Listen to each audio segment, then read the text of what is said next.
And a very good evening to you, and welcome back to the Mortal Kombat 11 Pro competition here at the IKK Intercontinental Combat. This is the very final week of the Intercontinental Combat. Week 8. It all comes down to this. Who is going to make top 8 regional finals to play for $5,000?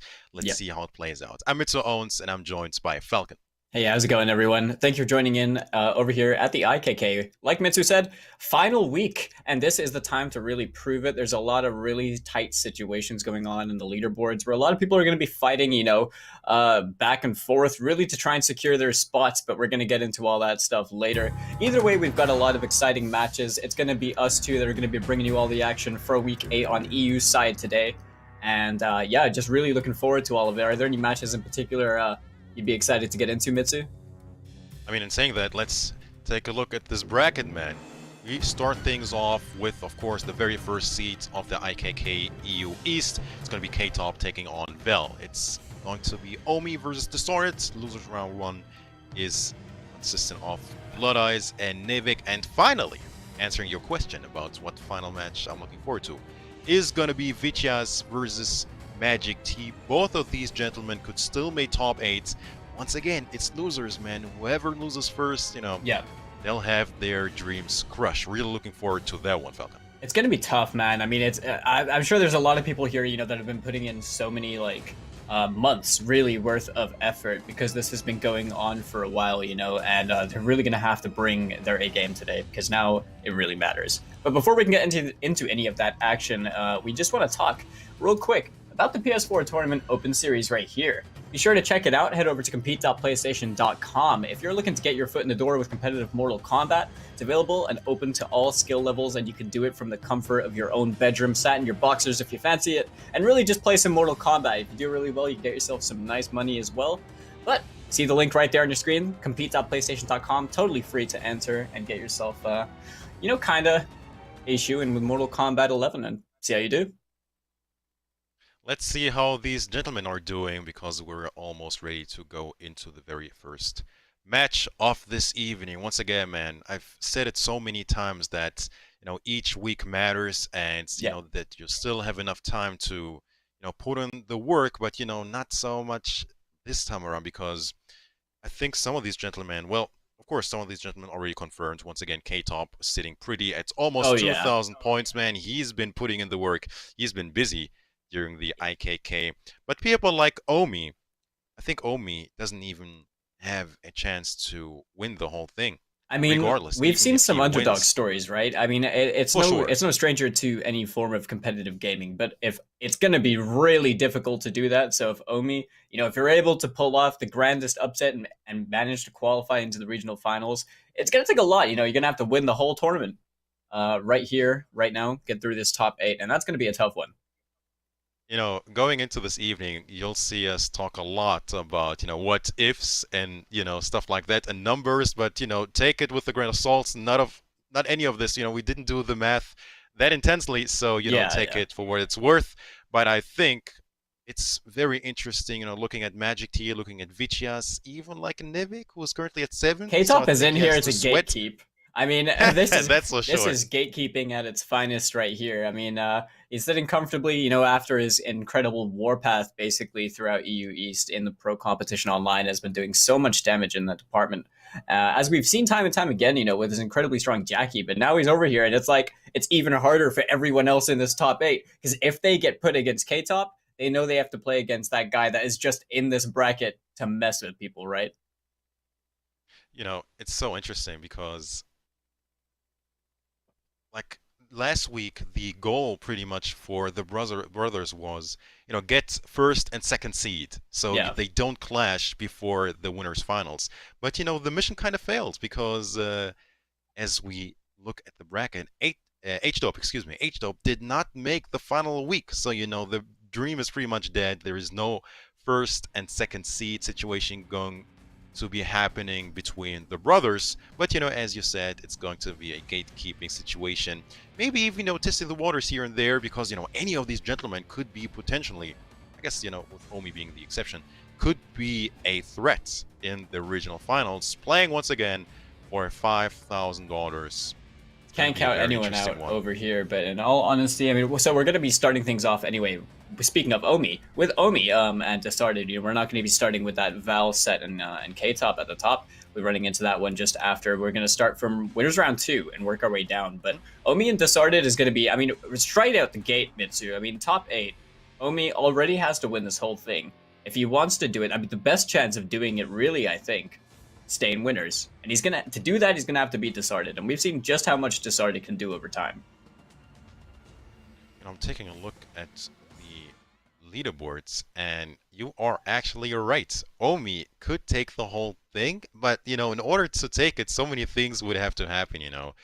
I mean, Mercer, why didn't you make top 8, man? I mean, it's easy for me to say sitting here comfortably, but for him to make top 8, it was so important for him to make top 8 because he's just barely in.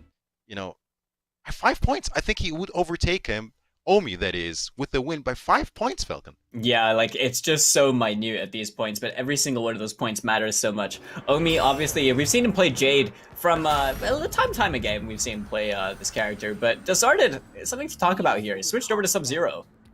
Lin Kuei fight flawlessly. Now you seem overconfident. It looks like a noob. Round 1, fight. That's a sick skin. Here we go then. The very first match. Yo. EU East Week 5. That mask? I've week never 8. seen that mask before. What the heck is that? It's sick. Yeah, it's deceiving. It really looks like Musama. Alright. Either way, Disarded, now he's playing the Air Polarax. Now, this is interesting because, we've known Disarded for so long to be playing Shang Tsung, but definitely switched over to Sub-Zero in more recent times, and we're gonna have to see how he fares with Sub-Zero in this pick. Jade being a pretty strong character in general, Omi obviously being a previous Sub-Zero main. Oh, that's a big drop opportunity right there from that max height down too. Helios Dance. keeps himself safe, but he's gonna get a punish Oh! straight away. In time. Okay, Disarded, he's trying to stagger, get some pressure going. Challenge right there with the down one as he takes his turn back. Omi now fishing for a hit, looking with that down 4. Really good button from Jade. Sub-Zero. This is Sub-Zero, don't forget about it. 1-4-2. There it is, into the fatal blow. Just as you called it right there, and just clipped the top of his head right there. That's how it goes sometimes against Sub-Zero, man. Yeah. So, I mean, he honestly just like... Fight. I think it was scary enough with Omi fishing with the down 4s and stuff. Oh, he's definitely gonna get punished for that. No, he's not. Instantly hitting the floor and the down 2. Says get off of me, but gonna get punished for that glow. Down 1 glow twice now in the first game.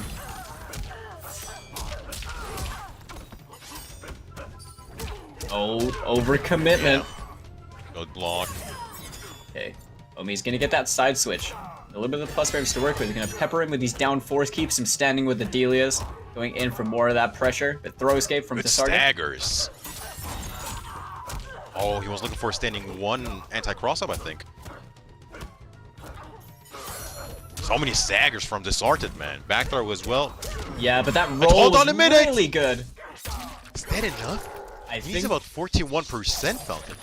I don't think he's dead, but it's gonna be really good for Omi, cashing out as much damage as he could possibly get. 2% left, the glaives, for sure. Watch this. Uh-oh. Uh-oh. Oh my And the goodness. air-to-air. Wow, what a comeback. That was a very well played comeback from Omi, tying things up 1-1 between both these players. Using the full string right there, Disarded not ready to interrupt.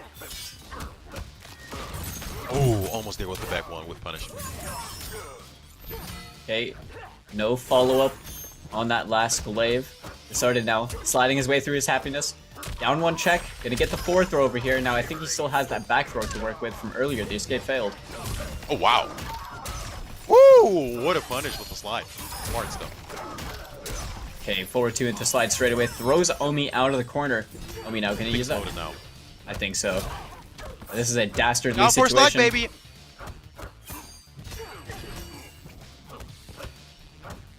The jump ins. Is fishing right now, and the Yeah, that's KB. Disarded doing pretty much what he needed to, just staggering on the situation, kind of making Omi hesitant. And in the moment, he caught him hesitating, clipped him with the 4-2. Omi guessing wrong in the situation, and ultimately, yeah. I mean, either way, you also kind of had to watch out for the throw, because I'm more than sure he still had that back throw KB. as well. So in that situation, it's really like, you know, overhead low or throw.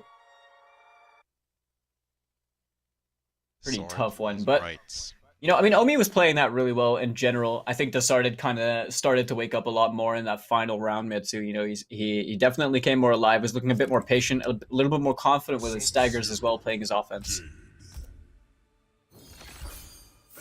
Shaolin Trap Dungeon. Straight rematch. Surely the same variation as well. You know, really as dance, one of those go-to abilities. I think that's fair to say. And there it is again. So Omi on a mission to cause the upset and squeeze into that top 8. Needs to work hard. Yeah, but blocking that slide straight out the gate is definitely a good way to start things off. Omi now going on the pressure. No punish on the Delias right there. Playing the mind game. He's going to get a pickup.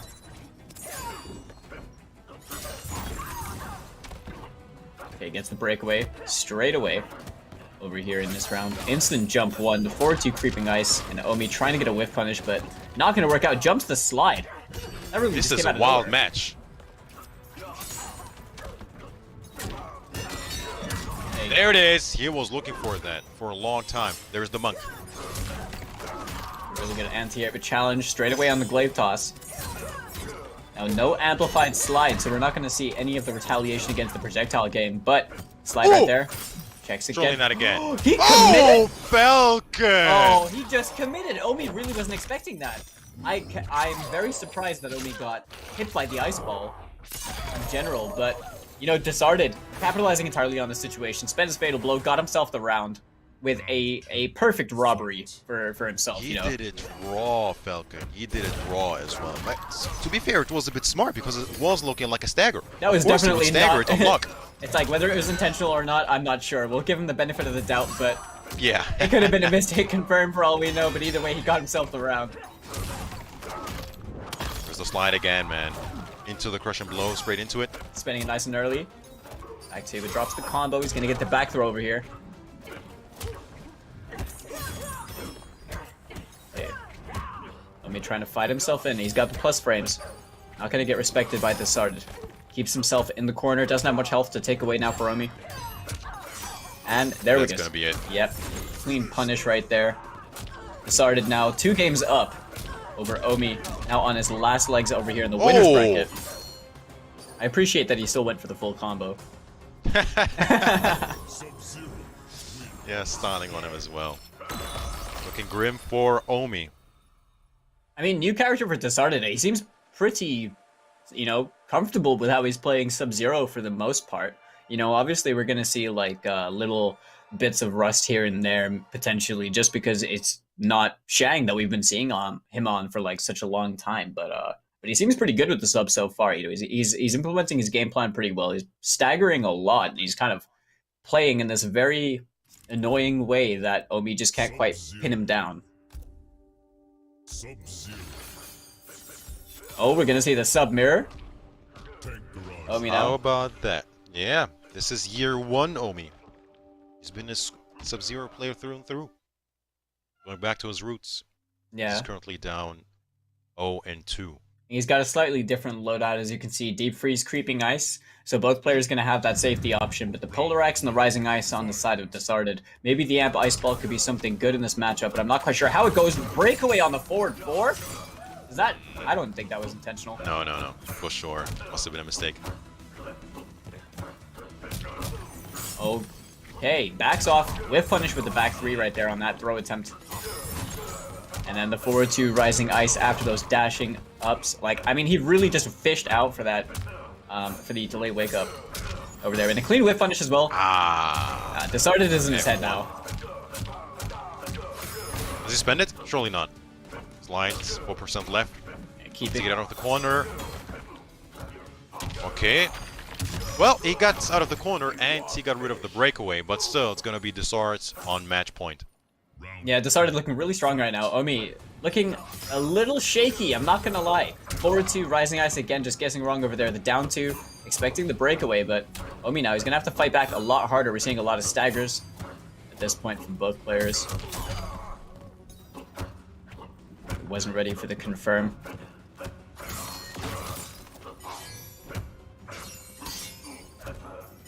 This is really just a slugfest, back and forth. I mean, both players just scrapping at each other right now. Neither player landing a significant hit. The jump kick OS and the punish on the roll. He was still there. That should Is that death? That should be death right here. Spending both. There's no answer. Yeah, I mean, he spent both of the Rising Ice amps as well. I wonder if he would have, you know, just went for it because it may be an easier route or something like that. But either way, decided going to make it significantly harder for Omi to even, you know, attempt to make it into the regional finals. As he advances on 3-0 with a pretty impressive Sub-Zero we're seeing for, you know, we haven't seen a lot. You know, that makes things just so much more complicated as well, because I do believe it's going to be him, so Omi that is, either versus Vicious or Magic T, and that's a story in and of itself. So, you know, for him to stay in winners was very, very important. But, you know, let's talk a little bit about this whole thing that is the pro competition. Once again, this is the final week. Week 8, but we had 8 weeks in total. You are currently watching the IKK, the Intercontinental Kombat, consisting of Europe East, Europe West, the Middle East, and Oceania. Oceania is all done and dusted. We have our top 8, but you know, we're looking to finalize the bracket right here. The top 8 makes it to the regional finals to play for $5,000. That is for the IKK and Liga Latina respectively. For the North American League, it's going to be a bit more, you know, tricky or a bit more special. The top 16 advances to the regional finals and be playing for $10,000. So that is 10K for America East and NA West, you know, happening, I think, next week, the final week for the American fellas. So, you know, there's a lot to play for, man, and these final matches really matter. And, you know, it's so interesting to me anyway to see, not the struggle, it's a bit mean to say, but, you know, to see who makes it at the end of the day, because once again, the story that is currently unfolding, you know, Mercer not making top 8, Sleeping Lion not making top 8 this week could hunt them really, man. It really comes down to maybe 3 more who could still qualify, and they can do nothing but watch. Yeah, I mean, at this point, they're really just biting their nails, aren't they? Kind of hoping that these other people don't have as successful a run as they would need to potentially just to guarantee their spot in the finals. But at this point, I think anyone can perform in any way possible. I mean, we've got some really intense matches before us. I mean, Blood Eyes and Nivek. Now, we're basically taking a player that I did not know before Mortal Kombat 11, and that is Blood Eyes. Right now, I've seen Blood Eyes play a fair few amount of times throughout Open Series, throughout Pro Competition Online.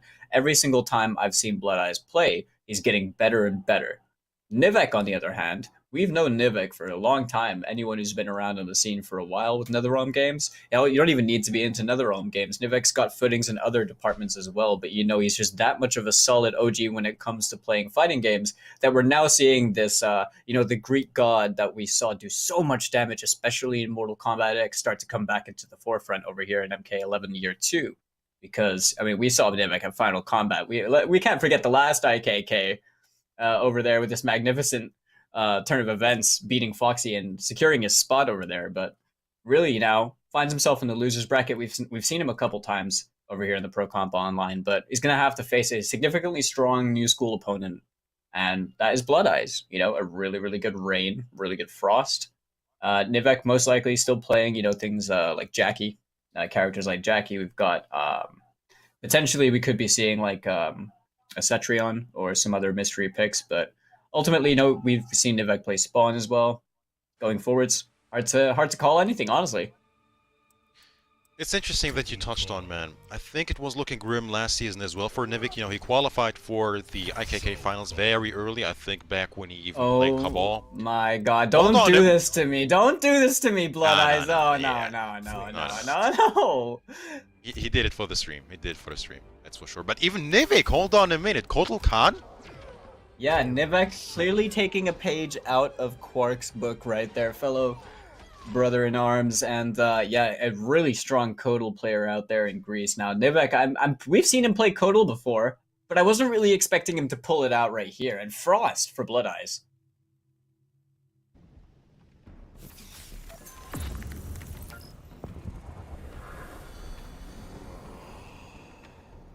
Shao Kahn was weak, and you're weaker.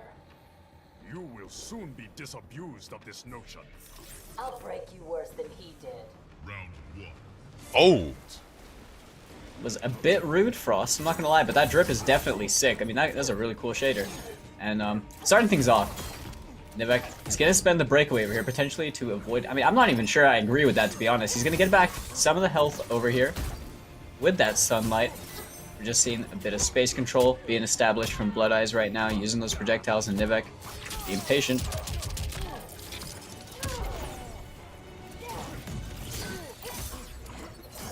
Okay, the down forward check, air to air from Blood Eyes as well. He's gonna get the confirm with the microburst into the full screen knockdown, checking with the down back 2 as well. And the Ice Quake to close the gap. The 3-4-4, Nivek not blocking low over there. Blood Eye's gonna get a full confirm over here. Goes into the armor breaker 2 times just in case Nivek was gonna break. But the low again into the short hop. Now this is all Blood Eyes right here. The chip damage chewing through that last breath. That was just a very good sequence for Blood Eyes. Fight. Just walking through him. The only victory there was Nivik making it out of the corner. Here comes Nivik though. Down 1 interruption. Unblockable. The tricky stuff. Okay, To the command grab. The first one. Count him. yeah, we're gonna see 18% Blood Eyes still in the corner. The down one, I'll wake up. Escape failed, really good situation for him now. Potentially, if he's able to work his way out of here, the down back 2 gonna clip Nivek out the air too. Good block. Okay, so we're seeing a normal throw. Right here, interruption! Oh! Wake up button. Here comes Blood Eyes. Okay, he's gonna spend the KB, get the launch over here. He's got the fatal blow still. It's huge, Falcon. Hold Oh, on a minute. It really is. This is gonna scale, but I still think it's death. Hold on a minute. He needs about 49%. Does he get it? 10 more? 1050 HP, it might not be enough to kill. This is gonna scale a lot, and yeah. Yeah, it's not killing. It's not killing. Wow, that did barely damage that fatal blow. Okay, 35 Sunray. seconds left on the clock. Nivek not being allowed to put out that Sunray because he knows he'll take a trade and try to get the KB, Yeah. but Yeah, that's exactly what he did. Blood Eyes being wise to it takes game number 1 with a very dominant performance, I must say, with Frost. We had some, fighting back from Nivek right there, but ultimately, Blood Eyes had control throughout that first game.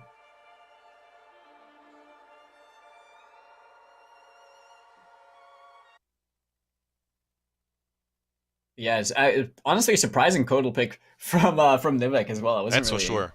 expecting him to go into it with this. I wonder if he's honestly just playing more Kodal nowadays anyway, and not quite playing the Jackie. But we'll have to see what he plays going forward. He's Never going to be know with playing that. Nivik. Yeah, he's going to stick to him. Back to back. Interesting. You know, we didn't even get to talk about Nivik's situation really. He's currently at 7th. So, it would be definitely beneficial for Nivik to get 1, maybe 2 wins on the board, in sets speaking. Yeah, just to secure it. solidify his spot. Yeah, pretty much. Don't let math, bite you in the neck. Yeah, exactly. Fight. Everyone here playing Match for a number lot. 2. Yeah, man, losers once again. Okay, the back to Ice Augur gonna get confirmed as well. And the punish straight away. He's gonna get the launcher and end in the command grab. No breakaway from Blood Eyes right here. Gonna get himself tossed into this corner. So we're seeing that damage totem come out. What a jump. Blood Eyes now off all of that offensive bar. Nivek kept patiently waiting things out, but Blood Eyes getting hit by the down 1. Confirm right here. Both players really just going at each other's throats very quickly. You can see Nivek trying to pick up the pace of the game, trying to make it a lot scarier for Blood Eyes. Goes in for that wave dash to command grab. Oh no, not again. The wake up buttons, and this time it's definitely gonna kill. If he doesn't drop it. Wait, what? Yeah, didn't want to spend the fatal blow just yet. The down 2. Really good stuff. Spends the full string, I think, just trying to catch. Wow. I think Nivek didn't think he would go for it, but in that situation, the second hit's already plus. I don't think Nivek would have pressed. Okay, smoke Oh, the bomb. smoke assist. Great wave punish right Big there. 4-2. Yeah. Yeah. Seeing some drops though from Nivek. He's losing out on a lot of potential damage over here. The back 1 checks from Blood Eyes. Fishing with that down 2. No flawless block from Nivek, who's going to go for a jump in, but a jump returned from Blood Eyes. Gets the knockdown, and Nivek being wise to the lows this time around. To air. Command grab.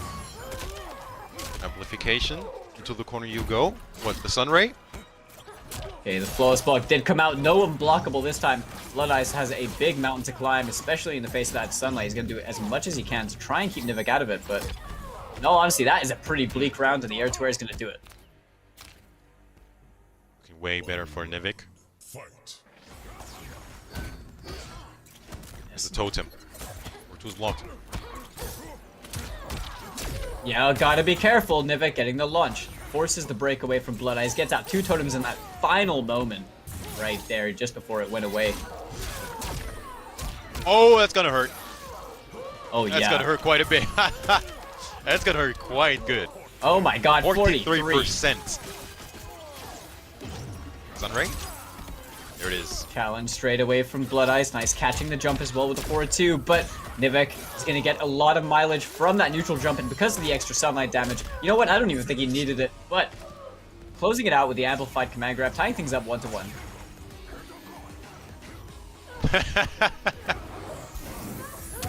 Double sunlight. Let's go. Total Khan wins.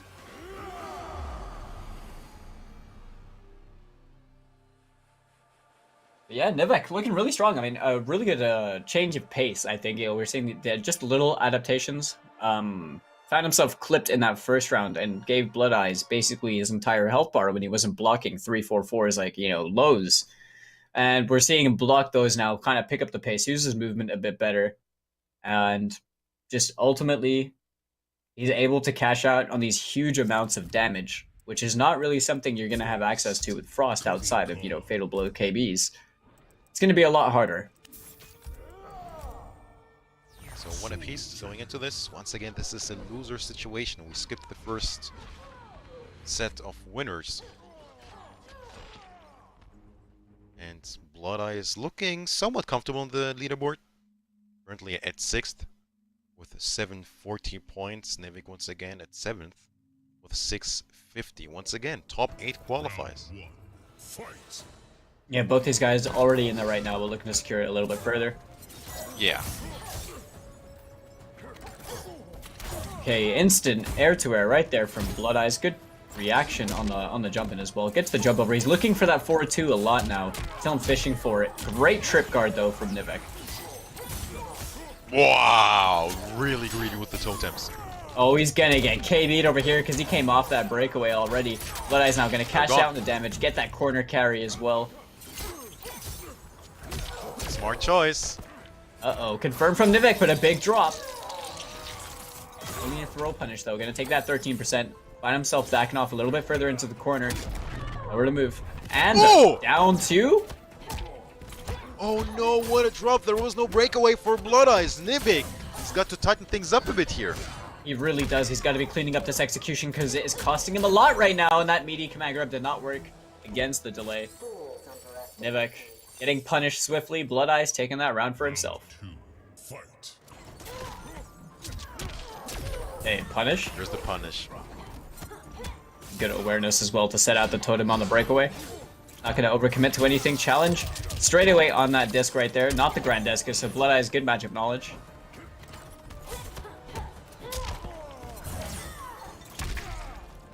And the down 2. Wow, what did you see coming? No idea. Could have got the trade combo just a little bit short on it, and Nivek gonna cash out on this KB right here. Drops the combo, then gets hit by the down 1. He went for the tick grab. That did not work out for him. Another drop, man. Another drop from Nivek. He's leaving so much damage on the table.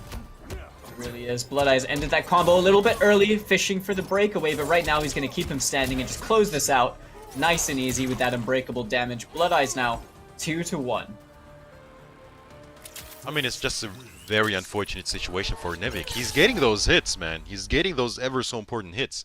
He's just dropping way too much. Could be a sign of, you know, total being a pocket character, so to speak.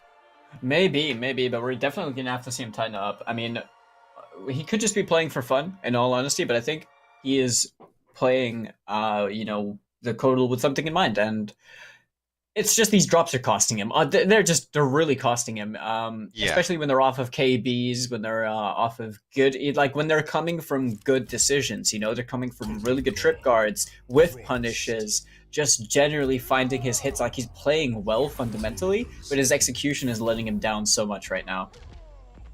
He's just not in a situation to be playing for fun, so to speak, man. It's just too tight when it comes to the point. 7th place is not, sitting comfortably. I'll have to see if he can pull the rabbit out the hat right now, as Blood Eyes on set point with this game right here. Could potentially take this and eliminate Nivek from this week. Okay, interrupted straight away. Nice reaction from Blood Eyes. So ready, Blood Eyes. Oh no, the standing threes double hits. Might have shimmied Nivek right there. That opened up. Blood Eyes ending. Gets a nice Oki from that spin, the 2-2. Yeah, that was a... There's one totem. There is. Now that was also a good hit confirm from Nivek. Off that punish, the standing three. Definitely looked for a combo just a little bit too short over there. Throw punish on the Sunray. He's barely losing any life. Yeah, this is a good situation for Nivek. Oh, commits to the full string. Blood Eyes getting clipped by it. Uncanny stuff. Oh, here it is though. Yeah, that hurts. Let's drop it this time. Yeah. Totem out, amplification. What is it? 40? Almost. One totem. That was great for Nivek too, because Blood Eyes did not have the breakaway, and that was a good combo to make sure he didn't drop. Oh, the fatal blow. Oh man, the stagger into fatal blow not working, not active just yet. 11% left. There's a jump. Oh. Okay, good challenge. The down ones and the throw gets red. Blood Eyes jumping himself into the corner, but securing himself the round. Now officially on set point. Just needs this round win. Nivek gonna have to try and answer back. This is losers. Lest we forget. Just a bit too hesitant. He just was a bit too hesitant. Okay, there's the good pickup. Goes for that nice knockdown setup as well. Oh my god, perfectly outspaces the up two. Excellent whiff punish right there and a max combo right here, 38% and the knockdown +5. Nivek caught mashing trade situation and the back throw just to spice things up a little bit. Blood Eyes now only needs chip damage to close out this game, but Nivek full screen jumps his way straight into the projectiles and Blood Eyes takes it 3-1 over Nivek.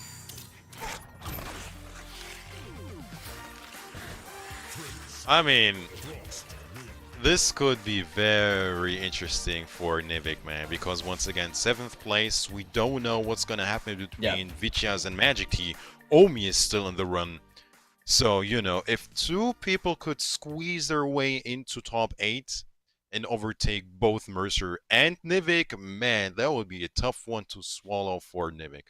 Yeah, it really would be, but honestly, like, at this point, Nivek really just, gave his performance. He knew what he was going in with, and whether or not he makes the top 8 for the regional finals really just depends on how things progress from here. But before we want to get into more action, we want to give a quick throw over to the Astro headsets right here. As you can see, we've been wearing throughout the pro competition online, astrogaming.com. The official audio partners of the pro competition. Be sure to visit them, check out their products as well, all Sony licensed products. Really good stuff, really comfortable headsets. And yeah, man, just shout outs to them because they've been powering this whole thing. Their continued support means everything to the world of competitive Mortal Kombat. We're all here to do what we love. Very well set. Now, let's take a look at the bracket once again, and I think this set could be the most exciting one, round 1. It's going to be Vichias versus Magic T. Now, Vichias currently finding himself at the 10th spot in the leaderboards with 420 points. Magic T, on the other hand, is at 11th with 390. Straight up, whoever loses this is not going to make top 8 at the end of the regional finals, or at the start, I should say. Whoever, though, makes it a bit more further could easily overtake Mercer, man. I mean, Magic T just needs a 4th place finish. That would be 200 points. That would be enough. So he currently has at least 70 points for this week. the worst he can finish is 7th. So that's 70 points. Not enough to make top 8s. He needs at least a 4th place finish. So he would need to beat, obviously, Vicious and whoever, loses between K-Top and Val. And he is in the top 8, I believe. Once again, don't quote me on that. But, I think you might be right. This one is important. This one is important. Yeah, I think you are right. But Vicious, on the other hand, I think he only needs to make 5th. Right? Or something like that, where it would be a really good situation for Vicious also to make the regional finals. But Magic T and Vicious, both players that play characters we honestly don't see many places in such high numbers, They're very few. But the players that play these characters in the competitive realm play them very well. And Magic T, a solid representative of Noob Saibot and Baraka. Vicious, on the other hand, excellent Sonya player from the Russian region. Knocks at your door. I'm not afraid to answer. You should be Sonya Blade. Round 1. Oh, wow. Hold on a minute. You're right. If Vicious wins this set, he overtakes Mercer and makes top 8. Yeah, this is going to be a huge By win the as well looks for of it. Vicious. Wow. Now Sonya Blade over here. Vicious playing the neutral out with these rings. Just kind of playing it really patient, making Magic T want to approach him, forcing that in, trying to check the slides with this really close range as well to stop that in the startup. But this is really going to be a patience-based game for Magic T. Gets a favorable trade for himself with that Ghost Ball. Lots of zoning so far, man. Slow match. Oh, and Speaking of which, there is the back 1. instantly clipped as well, uses the down 2, and this time we're going to see it confirmed straight into the ass whoop and spends the bar as well, knocks him a little bit further back into the drop kick, closes things out. Vicious with a really strong round number 1. Round 2. Fight. Movie skin Sonya as well.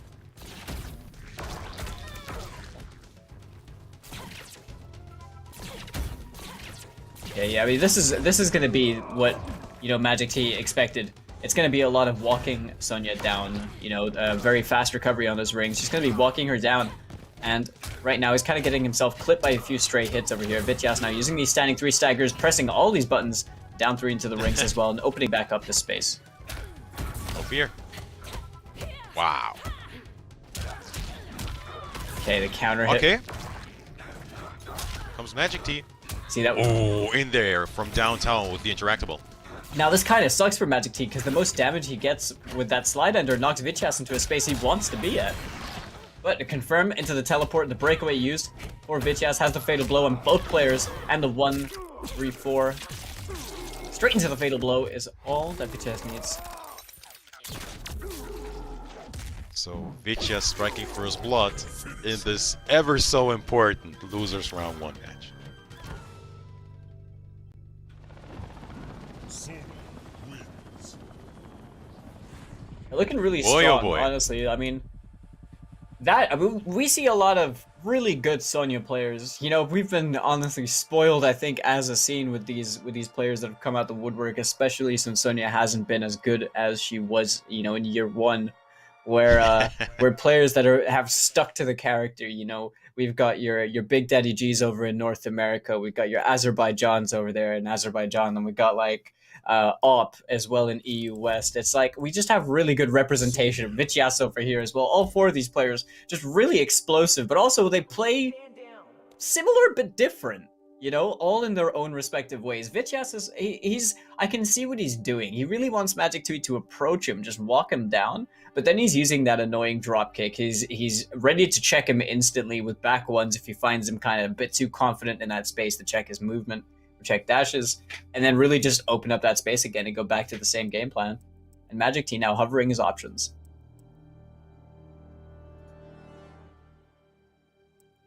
Potentially another noob. What was that skin? What is that skin? He looks like Deep Throat from Metal Gear Solid.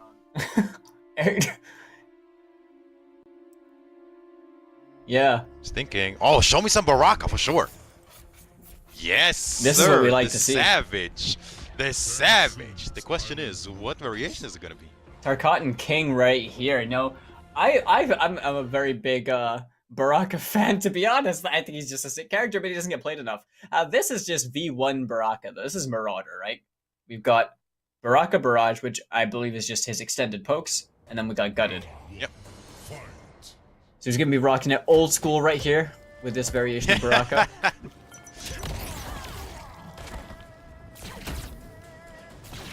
Yeah, this is an early days one right here. Like 2019 all over again. Yeah, you can see. But he's picked another character that lets him walk down. You can see there. He was really waiting for that ring, was confident in it, and used that extended range on that jumping to get the hit. But Vitchess with a nice bit of tech right there. Good matchup knowledge. The takedown. The short hop 3. Once again, opening back up that space. Trying to clip Magic T, walking in, gets hit by the KB.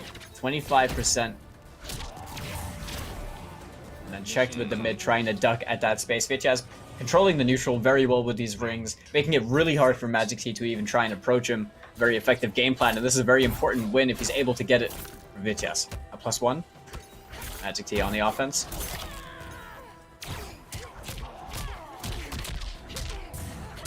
This is grunt work. 1-3-4 into ass whooping Vitchess now, playing with this space, a jump over from Magic T with the full string, letting him run away entirely.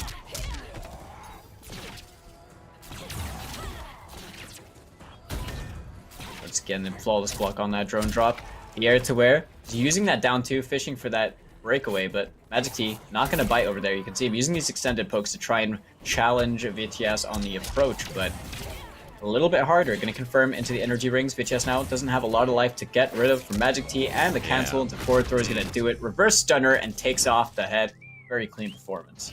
You know, that was still so dangerous, but once again, man, Baraka, the minute he catches you with the gutted, especially with the fatal blow loaded, that's easily 50%.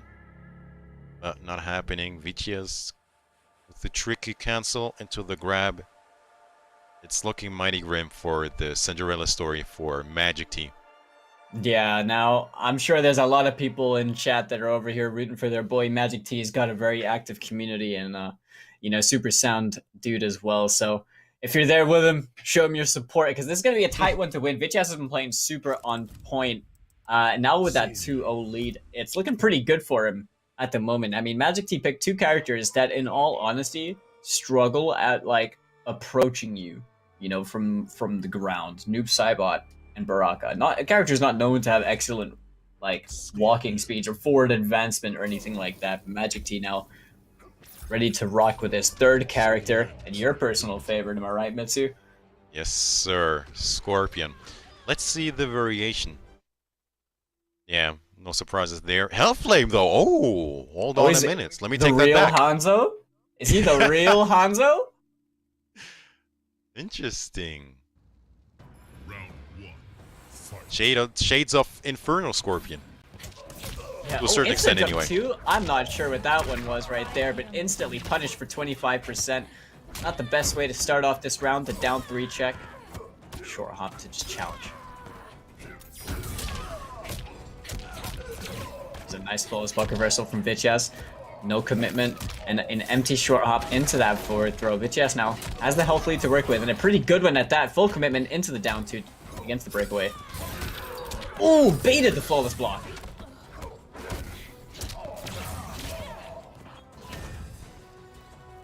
Okay, Magic T is in a tight situation in this round. The real Hanzo throwing out those fireballs. This is what we like to see. Hellflame, but the drone drop to destroy.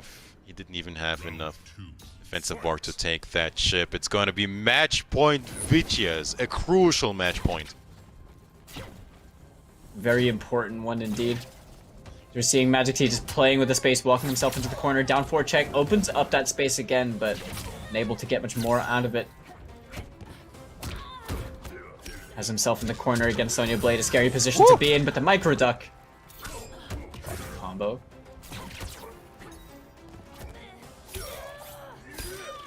Okay. Magic T now starting to get something on the board for himself. Forward 4 check. Just playing with the space, trying to get Vitchess to do something, trying to overcommit to something, and he's definitely looking out for the whip punishes. Raw teleport, and then back 3 check. Oh, very late up too on that. I like that. Still managed to find himself the punish. Magic T now in the driver's seat with that down one check to secure himself this round, keeping himself alive in this losers round 1 set. How about that? Gets the grab as well. Magic T looking like a new player. All of a sudden, the forward 4 into the spear, the tricky stuff.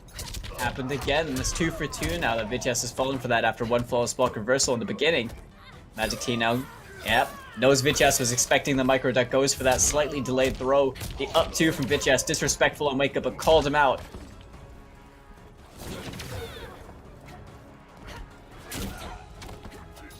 Standing one on the back 3, yeah.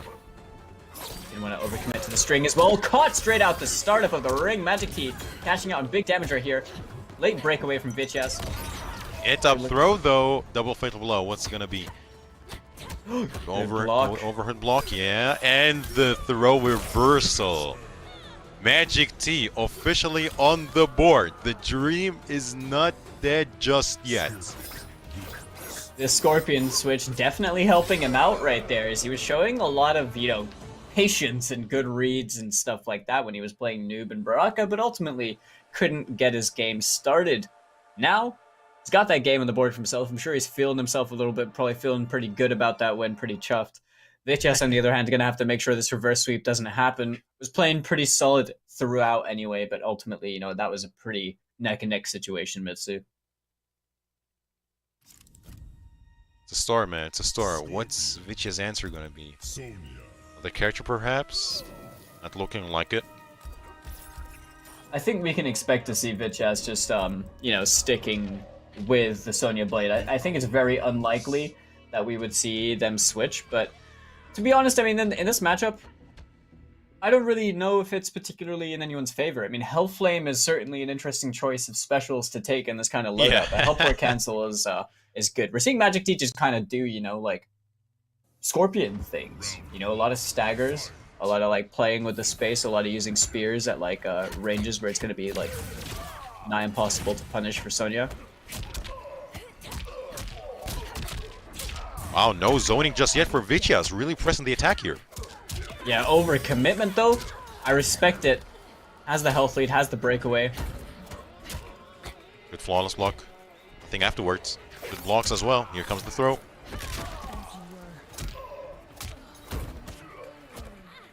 Yeah, now the staggers once again. Forward throw this time. He's gonna have the Oki from this in mid-screen. 2-1 plus frames challenged by Vitchess. Down 2 by Magic T. Flawless block by Vitchess. This is going blow for blow right here into the KB. Oh, he showed him the sandals, but he drops the combo to connect. Oh my god, Mitsu. Oh, what just happened? That could have been... Couldn't that have been death? I mean, yeah, 2 bars, I believe. Yeah. He had fatal blow. There was so many possibilities that he just probably tilted. 100% he could have killed him. A 950 HP Sonya still, by the way. That was definitely death. That was a really important drop for Magic T. He was going to have to fight back a lot harder. Has Vitchess in the corner without breakaway. So many individual hits connecting for Vitchess. Up 3. Okay, overhead, no commitment. Short hop 3, Vitchess. Right now, flawless block reversal by Magic T. A 1-1 check, instantly challenged. A 3-3 takedown, ending in the brutality. You see those eyeballs pop right out of Hanzo's head. As Vitchess moves on 3-1. I mean, that drop was just... That was a heartbreaker right there for Mr. Magic T, man. That was a really, really tough one to swallow, because that was the round. That was for sure the round. But I mean, we've all been there, right? Where forward 3-4, you get the special cancel window on it. It's just a little bit funky sometimes. Yeah, well, we've been there. I feel your pain, Magic T, but not to this magnitude. So commiserations to him. Still had a magnificent performance, you know, throughout the pro competition online. But we'll have to see how the rest of things pan out with the other players, of course, and how this leaderboard eventually turns out. But that was a really good set, Betsu. It was. We saw 3 characters: Snoop Sabot, Baraka, and finally Scorpion. Hellflame as well. That's definitely a custom move you don't see every day. So once again, shades of Inferno Scorpion, but you know, a little bit too late. Unfortunately, that means that Magic T will officially not make the regional finals. Well, this season anyway. Maybe, you know, in a future season, another game, whatever, but not at the IKK season. Yeah. Yeah, we'll be seeing more of Magic T throughout, regardless. But we have more action to get through throughout the entirety of the day over here at Week 8 with the IKK. Before we get into all that, we want to give a quick shout out once again to PS4 Tournaments Open Series right here. So if you are looking to get your foot in the door, take part in things like these guys have been doing over here, just head over to compete.playstation.com if you want to be part of the action. Make yourself a top 8 spot, grab yourself the bag, play from the comfort of your own home, entirely COVID safe. That's the glory of it, utilizing a net code that allows us to play from there. And as you can see right there, the merch store over on amazon.com/Mortal Kombat, where you can rep your realm, get yourself some cool swag for all the relevant regions that you're from for the pro competition online, or if you want those character themed shirts as well that you can see over there on the right. Be sure to rep your realm and really just, you get something for we've got like North American League shirts, Intercontinental, and Liga Latina. It's pretty cool. So have a look, see if you find anything interesting. And Mitsu, man, these sets that we've had just so far. Just so far, it's been ridiculous. Once again, that final set was a very interesting one because I think Viciaz has confirmed his spot so far anyway. Right now, he's at the top 8. If everything stays put. But, I don't know the situation between Omi and Blood Ice. How is that going to play out? Dude, that's a loser's bracket. Match between the only 2 Turkish representatives that we ever have in either the Open Series or in pro competition. And to think that Omi, if he wants to win this, he's going to have to take down his homie Blood Eyes. Blood Eyes, on the other hand, he's out here to deny any chance of being overtaken and guarantee a spot in that top 8. But man, oh man, Viciaz as well, sitting comfortably over there in Losers Round 2 after such a good performance. Disarded, we haven't even spoken about much. He had a really good performance with his new Sub-Zero earlier on. Is sitting so comfortably in the Winners Finals. He's just too good. He's just too good for us to be speaking about him in this, final week. Currently at 2nd place with almost 1,300 points. It's currently not worth it, man. Let's keep that for, the finals. But, we have our final match for round 1. It's going to be a winner's match between K-Top versus Vel. Speaking of, spoiling the party there, K-Top is on a mission, man. He just wants to deny victory left and right. Yeah, dude. First seed. So Viciaz had a really good performance, right? We know that he's in a good position to make the regional finals, but he's gonna have to play against the loser of these two. We've seen Viciaz and Val go absolutely blow for blow before, neck and neck, really, really tight situations, and these guys have clearly played against each other a lot, right? But K-Top, it's hard to see him really dropping down into the losers at this stage of the tournament. But we're seeing the Terminator pick that we don't get to see too often, considering we see a lot of Jackie. But now that he's sitting comfortably in that spot, he has it secured, probably just messing about with some characters, having some fun. Well, essentially, if you want to do it, just don't do it at the finals. Do it here. Or, have that safety cushion. Pledge loyalty to your new empress. I'm not programmed to obey you. You will submit, Terminator. Round 1. Fight. Fair enough. Instantly with the teleport. I could start things off very ballsy right there. Forward 2 into the Running Man takedown. A lot of respect being shown by Val over here. Now, Val, in my opinion, one of the star Sindel players of Europe in its entirety throughout East and West, has been a really, really solid player throughout, and is always pulling out new things out of the bag. So we're gonna have to see how he fares against K-Top's Terminator right here. Game number 1 gets a nice confirm, ends in that hair flip. Ooh, I wonder if that was a cheeky soft meaty setup.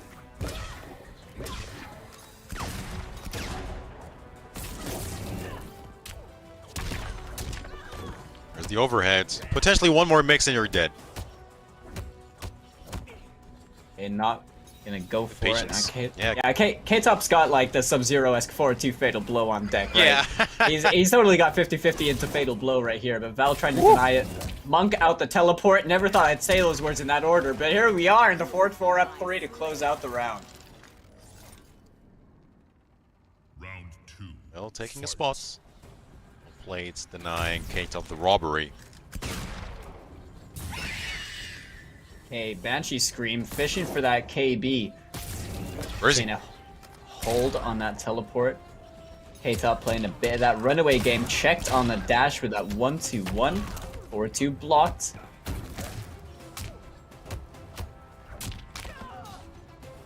Okay, K-Top now, he's got a good position to work with. He's got Val over here in the corner, but instantly challenged out the running man. Oh, the trade combo though! Wow, Restand City. Another one. Oh, just no confirms, just neutral jumps for days. We're out here playing MKX now. Val, K-Top. so, stubborn. Just going with the anti-airs. Yep. Oh, wow. Okay, keeps him standing over there.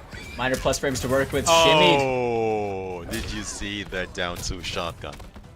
That was such a bait right there from Val. Got a clean whiff punish on it. K-Top now fighting his way out the corner. We're over here getting back towards the mid-screen, but Val now using that Air Banshee to try and close the space. Banshee Scream not going to work out for him. Oh, the flawless block with no proper punish. Just a poke. Interruption again on that overhead. Val seems ready. Word 4 as well. Oh, wow. Right in the final moment of that teleport is a little bit too antsy right there from K-Top to try and get himself out the corner and got clipped by the Banshee Scream. Val taking game number 1. With the brutality as well.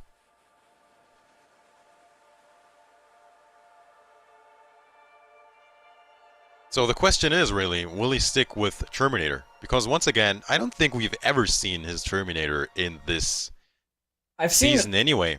We've I'm pretty sure, like, he's messed about with Terminator and stuff like that, and we've seen it like a couple times, but never to a level that his Jackie's at. At the pro competition we've seen him? I think so. I have a feeling he played Terminator the last time that he was on. But yeah, because it's very in my memory, like, it's not strange to me seeing K-Top play Terminator, but K-Top playing Cabal of all characters, I mean, makes total sense to me. In all honesty, I haven't seen K-Top play Cabal, but it makes a lot of sense. We're seeing Slight Gas and Hook Grab. I mean, it's, the pretty patented Cabal variation at this point, an incredibly strong loadout using the Slight Gas, and in all honesty, it kind of lets him do things like he does with Jackie, right?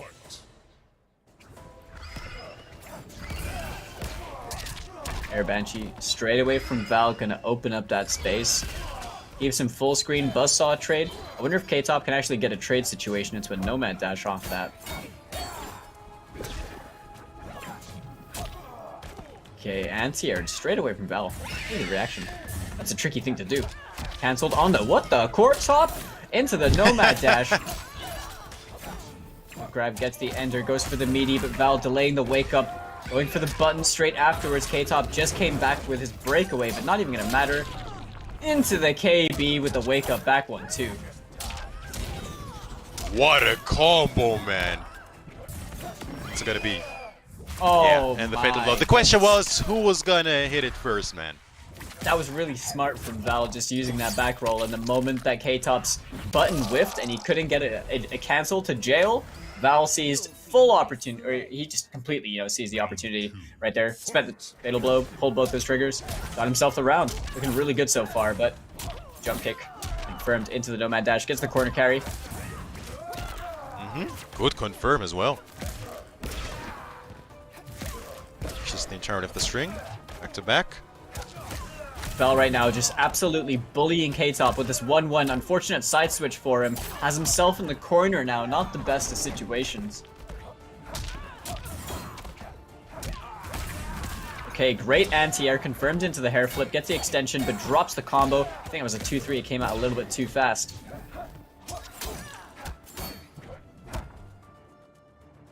Oh, that's a very strange still Surely frame. not. Surely not. Oh, stop it. Oh no. Both have left the game. Okay, that's gonna be an interesting one to rule, especially that deep into the game. Both have left, right, just, stay tuned as we figure that situation out. But I think the Cabal definitely making more sense so far, and it was looking better anyway for K-Top other than the Terminator. I think that's fair to say. I wonder if he's trying new characters, or if he's trying things in a competitive setting to really see, like, how these characters fare. Because I'm not too sure. Obviously, we've seen when K-Top wants to sweat, K-Top is going to be playing Jackie, Right. right? And ultimately, we're seeing Terminator, which I'm more than sure I've seen K-Top play before. But the Cabal, very hot topic character right now. In all honesty, I mean, since Ultimate's dropped, Cabal's always been one of those characters that is like regarded as one of the winners of Ultimate. Has in every kind of like patch thus far with Mortal Kombat 11, Cabal's kind of just gradually had benefits that have come throughout time. V3 gave him, a super strong Oh yeah. variation over there. He had a really good universal armor break as well when armor breaks were introduced into the game, and then with customs having slight gas kind of taking away that disadvantage of his ground-based mobility, it helped a lot.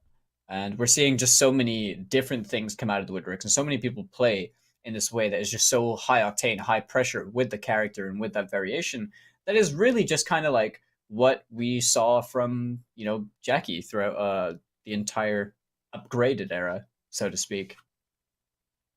So just a small update for those of you at home. Actually, the players did not lose connection. It was pretty much us who lost connection. So K-Top was winning that game, and he won that game. It's finished properly. So I think that is a 1-1 situation, Falcon. If not, if memory serves me right. Yeah, I believe that would be a 1-1.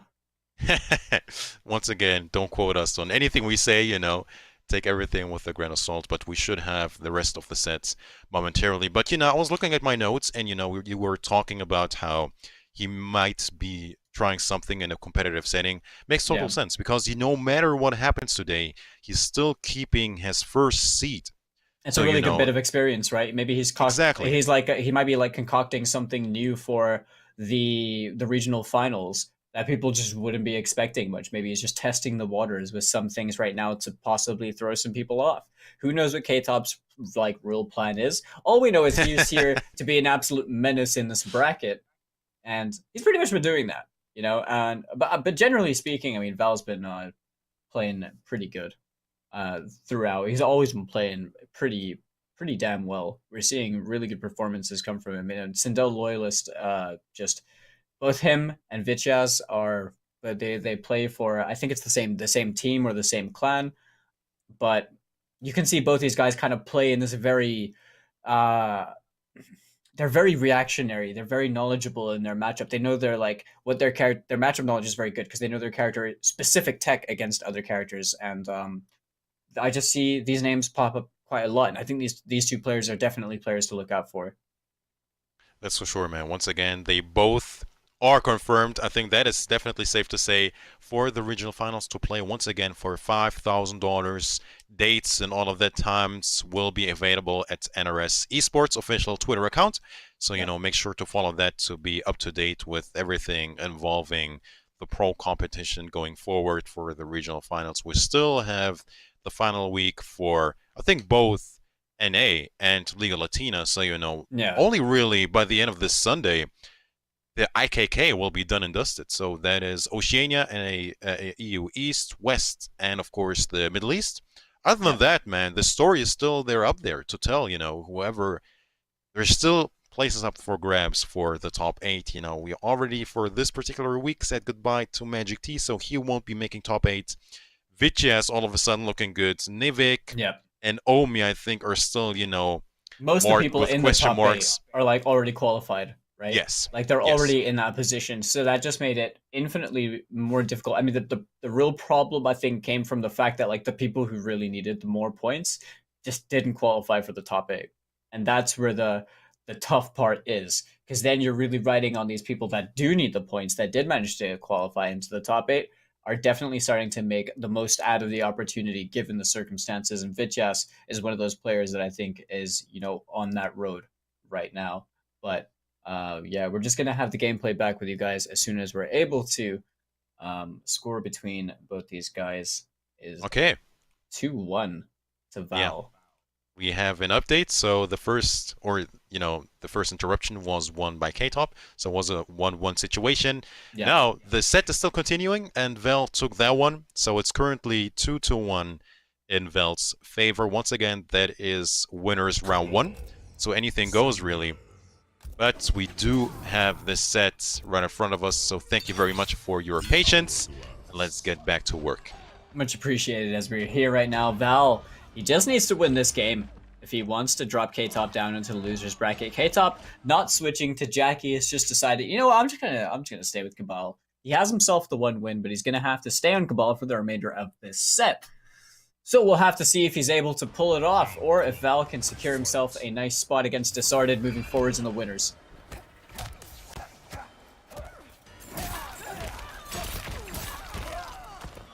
Okay, we're gonna have some Oki over here in mid-screen to work with. Instant jump one right there. Clean confirm on that forward 2-2. Now K-Top, he's gonna push Val into this corner for a nice 28%. Val gets opened up by that jump kick. I wonder what that one was. K-Top getting so much damage off of that 38%. Oh no. That's just rough. That is just rough, man. That's straight up rough. So once again, we have a 2-1 situation in favor of Val. So that is the fourth set that was fourth match, excuse me, that was happening in front of our eyes.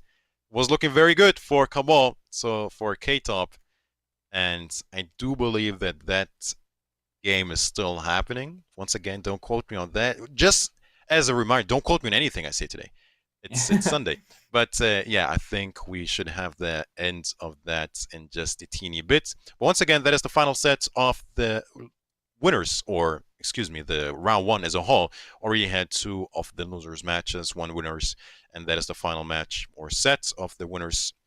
And we should have the entirety of the round one done and dusted. Usually, you know, round one is very quick. 3-0s across the board. Not so much this time around. Yeah. You know, it's a bit more back and forth. Maybe just because of the nature of the importance of this week, man. Week number 8, there's so much on the line. You said it yourself. Many of these gentlemen already confirmed in points to be playing for $3,000. But you know that's last loser sets. It's so frustrating. It's so heartbreaking, man. You put in the work, 7 weeks. No. Maybe get a top 8 here and there, maybe a top 16. Really, but, you know, like, you're gathering points. Like half but a year, right? Of a total like accumulated effort. And when you're just shy of making it in for the chance to play for the money, it's like it's a real heartbreaker. But ultimately, this is what we're seeing is just the level of competition that we have here, and how, like, you know, neck and neck things really are with people on Europe, and in this case, distinctly between Europe East and Europe West. Now, this is something that we don't have in, you know, the Open Series. It's the differences between both of these. But, you know, as we still have a minute or two, let's quickly talk about the tour as a whole, the Mortal Kombat 11 Pro competition. You know, it's finally, you know, we're slowly approaching the end of the season. Once again, this is the final week. But we had so many across the past months, really. Once again, you are currently watching the Intercontinental Kombats. Oceania is done and dusted. Middle East is done. Currently watching the Europe East action unfolding. Top 8 advances to the regional finals to play for $5,000. Yeah. And we're almost there, Falcon. We're almost there. We're ending this week on a high note. That's for sure. And, you know, the rest is up to the regional finals. Once again, official dates. Make sure to stick around to find out those, you know, the best option to go there. Exactly. Yeah. Go check them out. Smack that bell if you so care, if you want the notifications every single time they tweet. And if you are really stoked for these regional finals, because it's going to be insane. We're going to have, like, the sickest players that have been putting in so much effort throughout Europe East, West, and Oceania, you know, just like on broadcast. And that is insane. I mean, we can't even begin to talk about, like, the Middle East top 8 bracket as well. Obviously, we've got some hard hitters out there. But generally speaking, you know, when it comes to Europe, we've got really good players all over the place.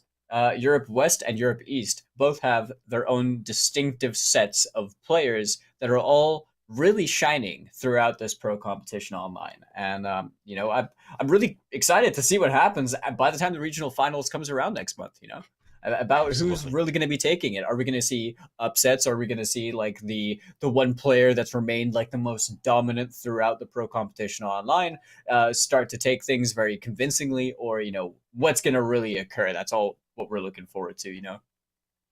You know, it could be a shades of last IKK finals. You know, we had Nivik once again, who was coming in really as a absolute underdog. I don't think Yeah. anyone really was believing that Nivik could clutch it out. All of a sudden, with that patented upgraded Jackie, you know, walking through with those people, you know, beating video games, defeating a Foxy Grandpa in the finals, and finding himself In in such a Chicago. convincing fashion. Yeah.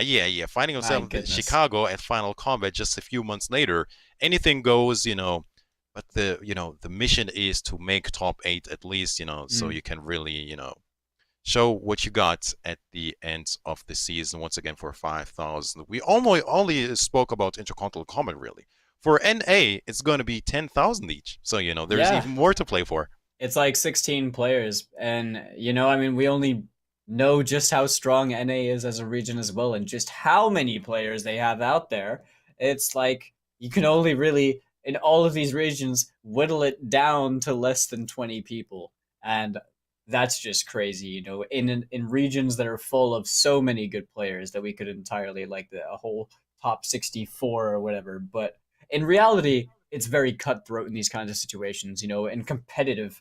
You guys are playing for that. It's a lot more at stake and a lot more effort and consistency that goes into the overall equation Yeah. to come out on top.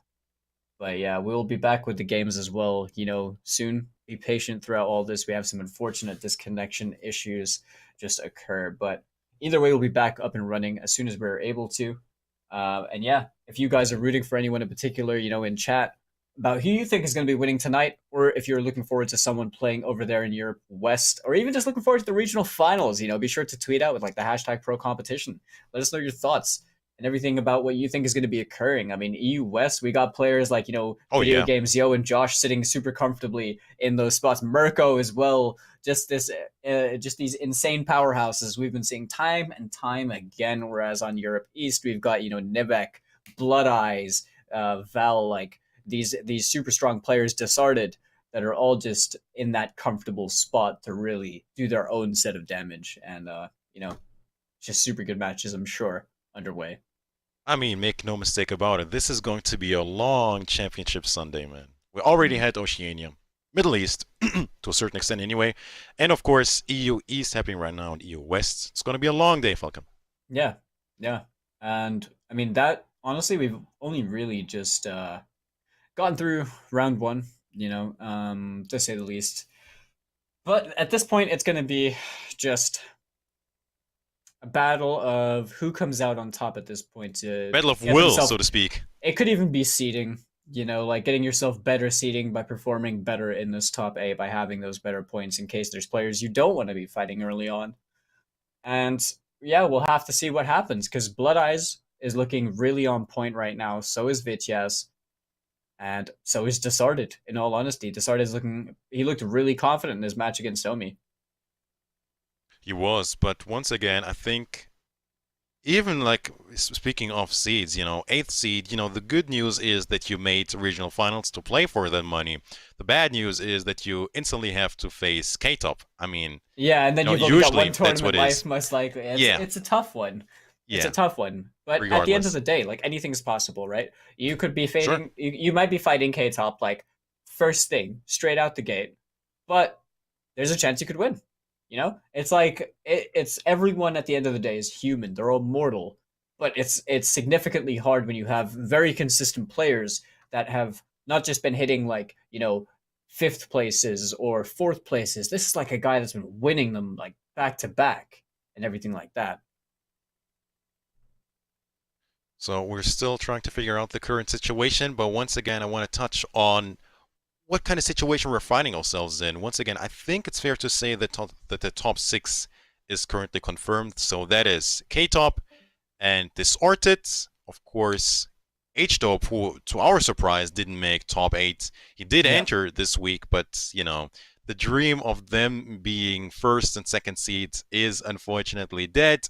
Mr. Ramirez also finding himself pretty at, I think, what could be ending up 5th place. Of course, Vel. And then it's almost up. I think Blood Eyes, with 740 points, I think it's going to be impossible, of course, to overtake him. But other than that, I don't want to, make a call there. Nivik, Mercer, Magic T can't do it, but Vitches. I think it's gonna be either Nivik, Vitches, or even like Vitches in the Omi situation. Omi is still on the run, of course. Let's not forget about Yeah. him. Yeah, I mean that's true. He's gonna have to win this whole thing. If he's able to pull that off, then kudos to him, power to him, because he's gonna be making the regional finals. But Yeah. it is a very difficult thing to do, especially having lost that first set 3-0 against Disarded. You're now fighting against your like your comrade essentially in the in the fact that you guys are the only two Turkish players out here doing the damage in Mortal Kombat 11. And yeah, I mean, but either way, we're just trying to get the lobby issue sorted out so we can get the final game underway between Val and between K-Top, or a potential final game, I believe. It but was either way, a 2-1 situation, and I believe the ruling is that that will be a restart. So I think the minute we start things over. So it's going to be a 2-1 situation in favor of Val. That's what it's looking like anyway. So hopefully we'll have this set underway in just a teeny bit. So once again, thank you very much for your patience. You're currently watching the IKK EU East week number 8. And we do have this set. Shinnok's Bone Temple. Yep, and we are finally over here. Thank you guys very much for being patient as well with us. The score is 2-1 in favor of Val, still as we had before. Just an unfortunate disconnect, but we worked through it, managed to get things back up and running. So over here, Val, only needs to win this one game, as we mentioned just before. And K-Top, still rocking that Cabal, locked to these characters. We're over here in Shinnok's Bone Temple. You can say hello to Shinnok in the back. Is a nice little ornament for this stage. Big combo right there from Val, trying to go for that cheeky cancel into the dash up grab, but didn't quite work out. Oh my goodness, that was a very interesting interaction right there. Tripping over my words right there. And a clean jump over K-Top, finding all the hits he needs to. Val challenging almost everything. Ooh, what an anti-air though. Poke it to the down back one. I can't even remember what it's called anymore. But the confirmed from K-Top is gonna do it with that hook slam. Takes that round for himself. I mean, looking pretty good. Val just got clipped by almost everything in that round, to be honest. Look, jump kick again because he got caught in the back too. Very bold decision to make against the character that wants to play in the air, but the air Banshee. Wow, what a confirm as well. Better situation for him. Finds one there. Doesn't have the meter to confirm though, and blocks that Nomad dash. Absolute defensive resilience.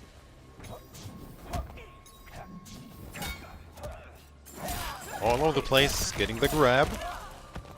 Got that Oki and that throw interactable to watch out for, but the instant jump back Banshee into the interactable I just mentioned for a nice 31%. Good way to cash out on that damage, but KB drops the combo. That could have been death, I believe. Not gonna matter because this indeed will be death. And K-Top is taking us to a game number 5 here. Yeah, K-Top. I mean, Val he was playing that last round a lot better, but it just got clipped by a lot of things in the first round, A lot of things, and then ultimately just couldn't really quite get that game for himself as we're going into a game 5 between both these players. Val, I hope isn't too shaken from that first game. Lest we forget, both players have been allowed to have time to kind of mentally reset as we've had, the disconnection issues from before. But, K-Top seems a little bit more confident than he was playing earlier on. Cabal. Sindel. No changes from Val. Gonna be sticking with that Sindel, and for what it's worth, has been playing really well with her. It's just coming down to, I think, just kind of getting caught by the stray hits. And when you're playing against a character like this, you don't want to be blocking forever. So I can understand Val's commitment to try and challenge in the spaces that K-Top is allowing themselves to be challenged. We're gonna have to play a little bit tighter than that. Still rocking the haircut in the air Banshee dash as well. See what he can make of it. Instant air Banshee right there with that jump back. Gets the KB straight out the gate with the Banshee scream though. Oh man. Really pulling the trigger. 40%. was really good, but that forward 4 up 3 over commitment. The forward roll beat it. Val now had himself in the corner, but gets that back throw to change things around. K-Top now with his back in the corner. Probably going to stay there for too long. Confirm. Yeah, fishing for the breakaway. I'm biting. Is Vel. Okay, Wow, again. what a confirm as well. Oh, And there it is this no. time. He's going to spend the KB here. Both players on Fatal Blow. Disrespectful down one afterwards. It's a bit more, 1% left. Yeah, the chip, because there is no breakaway, unfortunately, for Val. And right now, K-Top on set point, looking to drop Val into the loser's bracket.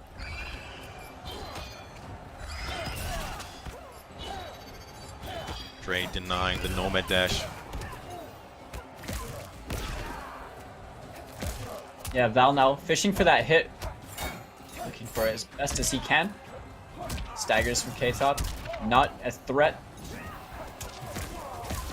Great punish right wow. there. It was the full Oh, he string. was ready. He was How ready. do you be to ready duck. for that? Oh, the duck away, but misses the punish. Vel wants to take us to a final round, it seems like. It's the grab. I mean, K-Top still having that fatal blow. Locked and loaded. He needs one big confirm. That was a really good anti-air into the haircut, but not enough. Just about clipped the Nomad dash, but the pokes into the back throw. Robbing Anyone's low, game. perhaps? And there it is! Oh, you called it. How did he? Yeah, he just knew he was gonna jump. He did the amplified buzzsaw to land faster, and then made him want to jump for the air banshee, and then he did it. Oh, that was so smart from K-Top, with a miraculous comeback at 13.13 health, might I add. I mean, that It's an unlucky down number. One, man. That down one was something else. Cheeky little xylophone solo. Close that one out, as K-Top is going to be moving on, knocking Val down into the loser's bracket. So we're going to see another Val and Vitya situation once again. You know, it's been a little while since we've seen that, but it's going to be a really tight set between those two. I can already feel it. And Val, you know, he's going to be moving on to fight against Disarded in the winners finals. Both players have been pretty, you know, on point when it comes to very high placements throughout Pro Competition Online or Open Series. These guys are always over there. But as you can see right now, we got the two Turkish players over there fighting off against each other to lose round 2. The two Russians over there right at the bottom, and then the one last remaining Russian from Mystery Client Gaming, Disarded, playing off against K-Top in the winners finals. And that will all be round number 2, guys. So look forward to all the action that will soon be with you. So we have 3 more flags. Where's Greece, Russia, and Turkey. So it's going to be in losers anyway, the Russian clash and the Turkish clash. And, you know, we have a little bit of a mixed situation in the winners finals back in a teeny bit. But before we continue, let's take a quick look at the Mortal Kombat merch store. Get yourself some t-shirts, some accessories for your phone. Head over to Amazon.com/Mortal Kombat to get yourself covered in, of course, some Scorpion gear. What else would you pick? Of course, not going to be Melina, whatever, but go ahead and rep your realm and support the Mortal Kombat Pro Competition. Looking fancy, might I add. Action will continue in just a teeny bit. For now, we're going to go into a quick break. Don't go anywhere. Action will continue in just a teeny bit. Stay tuned.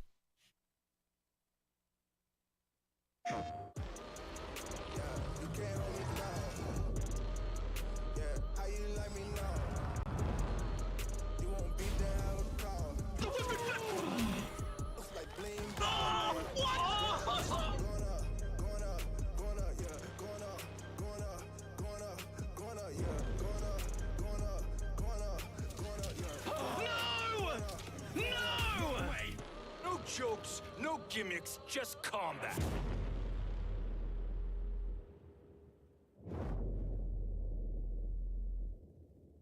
PlayStation.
Hey guys, Ketchup and Mustard here, and it's time to test your might in the Mortal Kombat 11 Open Series. Ready to rumble?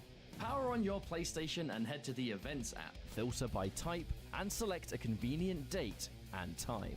Boot up MK11 and locate the PS4 Tournaments menu option. Click it to visit a familiar place, the Console Events tab. Sign up and prepare to play. Once registered, you can view your tournament details and check-in time. A notification will remind you to tighten your black belt and get over here for your match. Continue combat in the open qualifiers to close in on the competition. Thank you for watching, and we'll see you in the tournaments.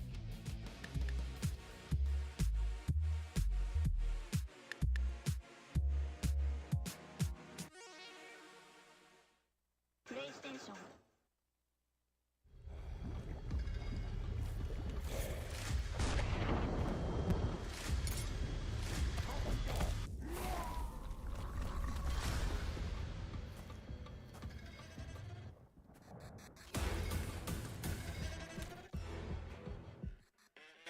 Who are you?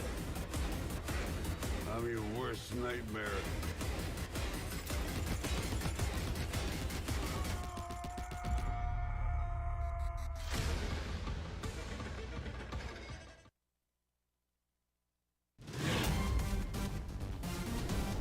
Any ring I step into is mine.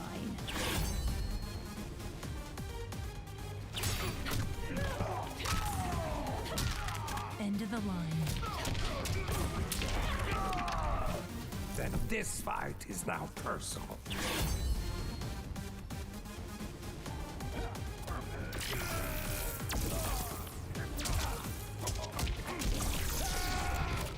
It is exhausting being so perfect.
Hello, what's going on, everyone? Welcome back to the IKK week number 8 over here at EU East. I am Falcon, joined by none other than Mitsu Owens over here, as we're going to be bringing you all the action for Europe today, for both East and West. As we draw closer and closer, as we're now in our final stop before the regional finals, where everyone's going to be playing for a chance to win 5K over here in the Intercontinental Combat. How you feeling about everything tonight, Mitsu? It's looking very interesting so far, especially once again, I can't stress this enough about the standings, man. So far, I did the math in this little break as well. It's looking like Mercer is guaranteed not to qualify. He was at the 8th spot, so, you know, at the cusp of qualifying. He does not do so at the end of the season, so unfortunately Mercer won't make the cut. VHS is currently at the 8th seed. So currently he's looking good. The only person that can overtake him so far is Omi. Omi needs to win the whole tournament standing now. But if Viches wins one more set, so that is the set against Vel and losers, he is guaranteed no matter what it looks like anyway. Don't quote me once again. So Viches really needs to lose in order for Omi to even have a chance. So that's, you know, it's not in your power anymore, but and I guess it's really just going to be, it's your, at this point, you kind of have to just hope for the best, right? Vichas and Val, it's going to be close between these people. I know, I can feel it. Like, we've seen these guys play before. They both know how to play against each other. So we're going to see a lot of player versus player matchup-based things, as well as character-based things. And, you know, Sonya versus Sindel, I'm not quite sure if that's in any character's favor, necessarily. But all I'm saying is these characters, or rather these players, have gone back and back before in the past, and Val usually tends to come out on top. Now, the thing about this is, like, if Val is able to beat Vichas over here and Omi is able to have a good run, things could really start to shake up. But for Omi to do that, it's going to be really, really difficult, because you have to not only get through the person that's going to potentially beat Vichas, you have to get through Blood Eyes first and foremost, and we saw just how he did against Nivek earlier on, looking really on form today. Really good. This situation plays out in just a teeny bit. But before we get into the set, let's quickly talk about PlayStation Tournament Open Series, the presenting partner of the Mortal Kombat 11 Pro Competition. PS4 tournaments are weekly competitions for all skill levels. Doesn't matter if you're a pro or just a rookie starting to get involved in the pro competition. Go ahead and visit the PlayStation 4 Competition Center. Really the one destination for you to do so. Everything is pretty much set. Very easy, you get notifications. Just go ahead and visit complete.playstation.com.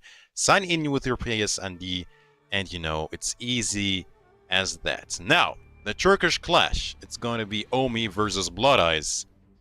Let's see how this one plays out for Omi, especially. Once again, for the Cinderella story to fulfill, he needs to win this entire week.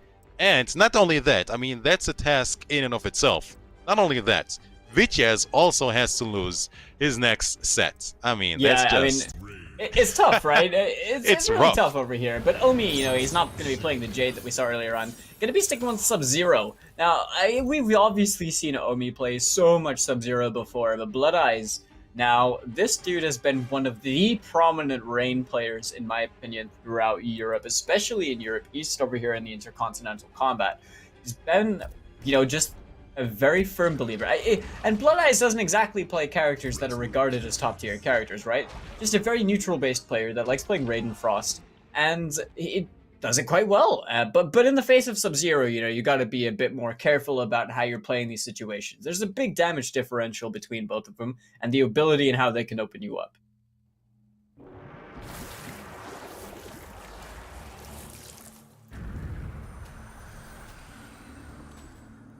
Sector and I had an agreement. Both died when I took his head. Your clan will serve me, Grandmaster. Round 1. Here we go. The ever so important set. Losers round 2. It's going to be Omi versus Blood Eyes. Yeah, and I'm sure these guys have played each other extensively as well. Back to checks, he uses the full string. Omi not ready with the flawless block at the moment. Spends the bar, blocks the slide. That was a very risky thing. Now, that was a right read right there from Blood Eyes. Really unfortunate situation that didn't work for the armor break. Whip punish. There's the back three. Yep. Pressing the corner. Keeping him here, the staggers. What a tech though, so ready. Yeah, Blood Eyes, really good reactions, but the down one ends crossover. Great awareness from Omi. Good anti-air, cashes out on 22% damage. Wow, he finished the entirety of this ring. Gets the ice ball. Omi, striking for his blood, looking good. Round 2, fight. Proving to be really all over the place and really overwhelming for Blood Eyes to deal with at the moment. The 1-2s, catches the back 3 string, no hit confirmed though. Okay, Blood Eyes gets the side switch, but the forward 2 into another side switch right now from Omi. Tried to get the follow-up, but dropped the combo. That's a tricky one. Didn't squeeze in the down one. Yep, instant jump kick. Great conversion as well from Blood Eyes. Gets a bit of carry out the corner. Ends in that tidal wave. Right now you can see he's just fishing for the ice balls at the moment. Looking out for the slide potentially as well. Back 1 stagger. One more slide, I believe. All he needs. Probably, but that worked out great for Omi. The instant jump button. Not sure. Flawless block. Oh. And he's not getting the instant jump kick afterwards. Yeah, I wonder if he tried to jail Blood Eyes over there, or if he just tried to use that really early in case Blood Eyes... Sorry, in case Omi tried to anti-air him. Actually, but over there, yeah, just didn't quite work out. Omi takes that first game for himself. Looking a lot better, yo. I mean, we've known him to play Sub-Zero so much anyway. It just seems like he's a far more confident playing Sub than he was with Jade against Sub. So, where are we going from here? Just sticking with Rain? It's a tricky situation, man. I mean, I'm not sure if they are training partners, but it's very hard to think otherwise. I mean, even more than training partners, you know. Just buddies. Both Turkish. And he went random select? I've never in my life seen Blood Eyes play Baraka, but if this is actually what we see, then I'm gonna get hype. Wait, oh hold on a my minute. god, Mitsu? Did he just go random select? I don't know. I don't think he went random select, but if he's playing Baraka, I mean, I'm all game for this. We've had 2 Barakas over here in top 8. It's like the most Barakas we've had in top 8 in months. This is great. Gutted and Blade Charge. I personally am a believer in this variation. I think this is an extremely cultured variation, mind you. Every single touch you get is hurt. It hurts a lot. 4-4-4 right out the gate. The jump in. He's going to confirm this into Gutted. Straight into Blade Charge. Yeah, look at this damage. 30, like 30. Plus a little bit more to spice it up.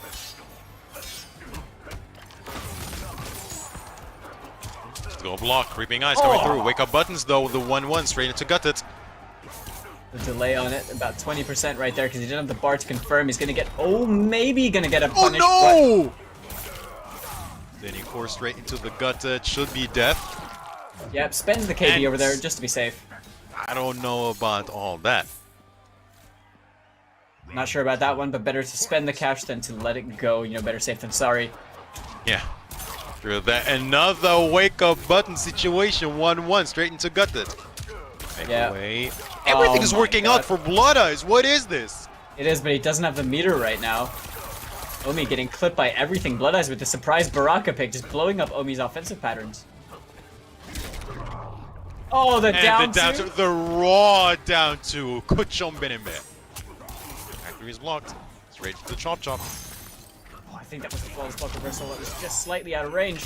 Omi gonna spend the fatal blow right now. Wants as much damage as he can get on the table at the moment, but ultimately this might be a little bit better for Blood Eyes if he can keep his distance. Oh my god, never even mind. For good measures, with the flawless block as well. Oh, mercy!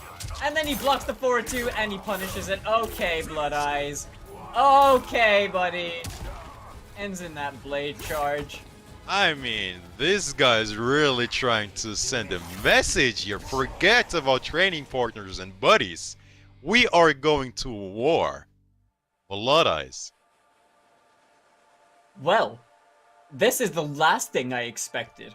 First off, to see Blood Eyes pick a character that isn't Rain or Frost, and of all characters, Baraka. Secondly, a Mercy At this point, this is bro, like this is Blood Eyes being incredibly confident right there. But not only did he mercy, he still won the game against Sub-Zero after blocking the 4-2 ice ball. I think there might have been a bit of mental damage potentially that came from that. Is this gonna happen? Don't play with our feelings like this, Omi. There's still too much on the line. Let's not forget, man. Omi needs to win this. He needs to win this one to even have a chance of qualifying for the top 8. He needs all of these wins so desperately, and right now it is 1-1, you know. This isn't in anyone's favor necessarily in terms of the score. But Blood Eyes has definitely inflicted a lot of mental damage potentially in that last game. Still rocking that Baraka that he's locked into, but we're going to see the same pick from Omi in a deep freeze, creeping ice. He keeps himself as safe as possible, and also has the amp ice ball. We're seeing shades of the last game right here. Pretty much the exact same sequence to start things out from Blood Eyes. And Omi now, you can see he's playing hesitant.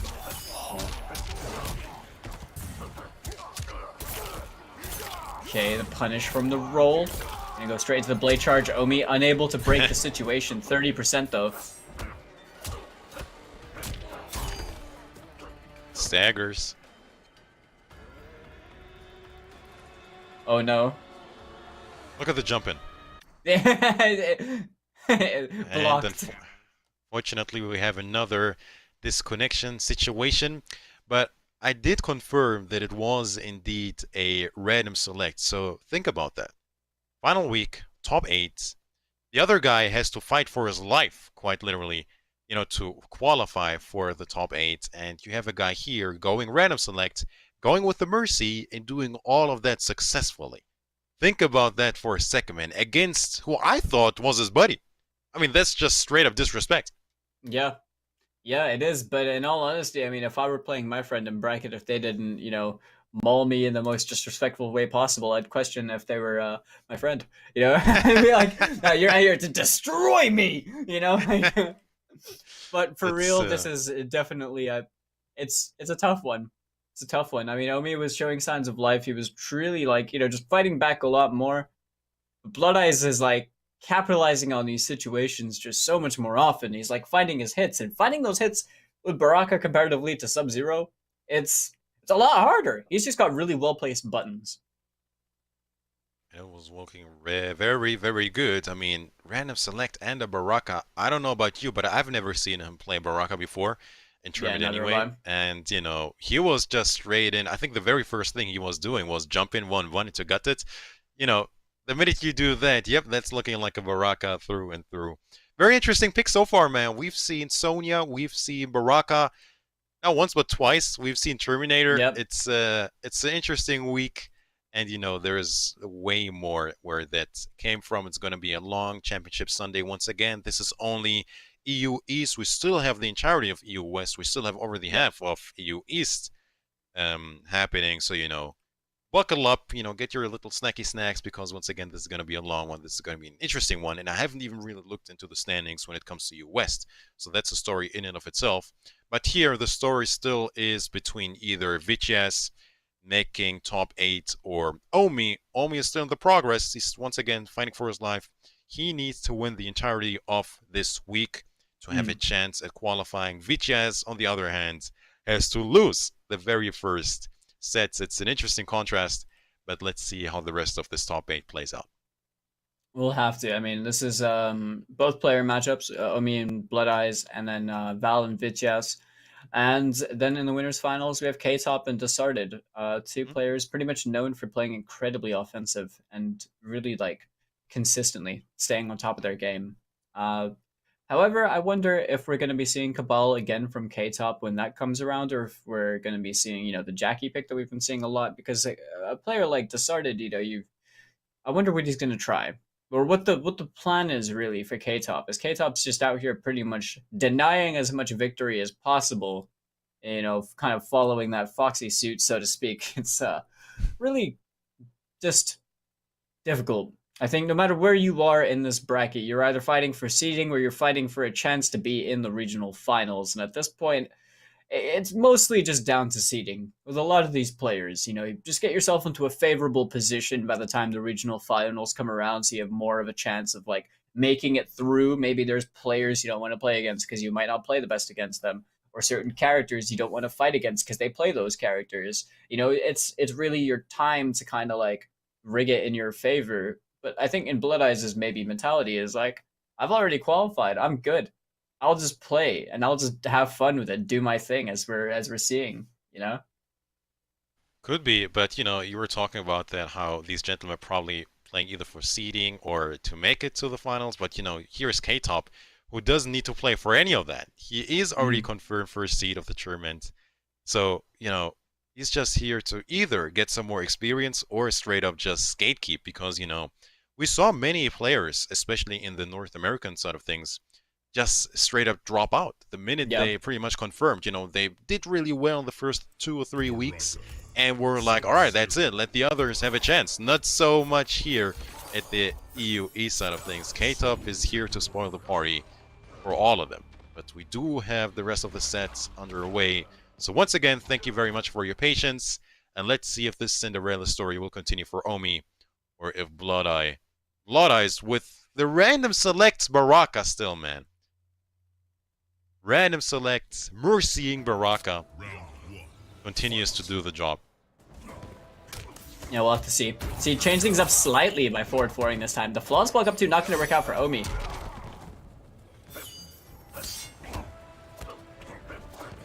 Okay, Blood Eyes is going to go in fishing for that hit right now. Omi not biting on anything, gets a punish on the gutted. Just a little bit too antsy right there from Blood Eyes.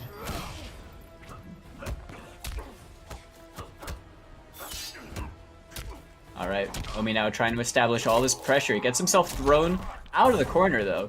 Blood Eyes probably trying to fish for an escape, failed in the situation, but back to Ice Ball. Dialed in straight away from Omi, gets the follow-up combo and ending in that amplified slide to build towards that KB that we're going to see later on for sure.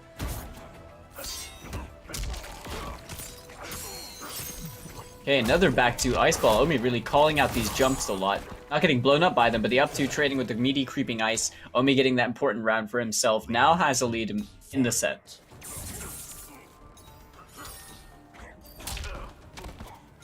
Yeah, the jump in kick, let's not forget about that. Only because we don't see a lot of Barakas, let's not forget about the fact that Baraka is one of the best jump ins in the game. That jump 3 is very deceivingly hard to anti-air. Flawless block, no reversal this time. Tried to get the cheeky down 2 off that -7, but the 1-2 blowing it up. Oh no, he confirmed just whiffing. And speaking of whiffing, yeah, clean whiff punish to the solar plexus right there from Omi. He's got all the pressure in the corner. Creeping ice used all the time, all this chip damage. Blood Eyes coming off of 2 bars right there. Blade charge reversal not punished by Omi. Down 1 check, Blood Eyes now just staggering patiently. Oh, he tried it. Will you mercy though? Will you mercy though? Absolutely no not. Mercy here. He's got a lot to play for. I'm glad he's not playing with his food, right? But Omi now, 2-1. Yeah, I'm not sitting pretty in the leaderboards like you. I gotta work. Omi 2-1 over Blood Eyes. What will Blood Eyes do, man? Another random select, hidden random select maybe? Or, you know, will he take things a bit more serious? Let's find out. We'll have to see. I mean, Blood Eyes, regardless of character, it seems that he's just good at the game, you know? He's giving Omi this much of a hard time, but honestly speaking, we could see anyone. Oh, Melina? Is this the first time we've seen Melina in EU? Yeah, he's just toying around right now. That's for sure. Blood Eyes is just, you know. Is this variation named Duality? He is so cultured. Yep, he's actually playing Melina. Let's get on. Okay, this is a character I know a lot of people requested, but apparently no one seems to play. Right here, Melina. Being represented in Week 8 of EU East IKK by Blood Eyes, rocking extended string, side slide, and command grab with that stabby scotch. So we could see some interesting stuff happen. That's a really cool outfit for Melina as well, I'm not gonna lie. Let's see it, man. The Baraka worked to a certain extent anyway. Let's see if the Melina pick Wonder We're he's got excited in to store savor. for us. Yeah, right? This is a character we just don't get to see a lot. The low crush, right there. Back to Omi, definitely trying to get as much damage as he could off that, but unfortunately just whiffed. What a flawless block! And a micro duck from Omi, answering back straight away, drops the combo, goes for the slide under. Reversal roll. Blood Eyes just keeping his distance. Start closing in. Yeah.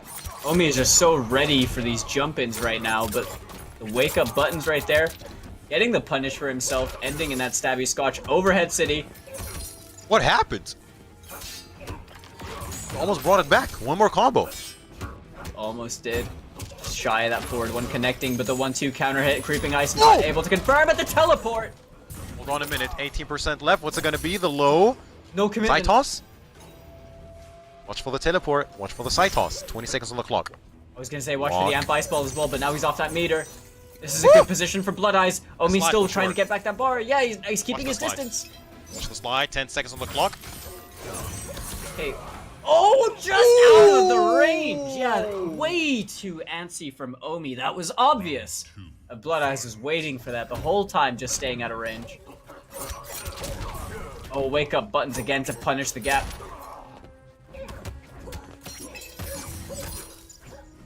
Tricky stuff. Really down 2. Good anti-air for 2. Finds its mark. Another drop from Omi. Yeah, trying to get that optimal damage. What a down 2 on that forward dash from Blood Eyes. Doesn't drop this one. There it is. The tricky stuff into the crushing blow. 8% left. Delay wake up. Blood Eyes gonna need a miracle. He's got himself out the corner, spends the bar over here to try and cash out on the damage, has himself out the corner still. Stabby Scotch. This time we're seeing Omi on the defensive bar. Blood Eyes waiting it out patiently, teleport in. Yeah, that's all he can really... I think Charlie trying to make a read on the on an ice ball or something, but Omi wisely staying patient. Now Omi on set point, looking to eliminate Blood Eyes over here in this top 8. The 2-1 confirmed.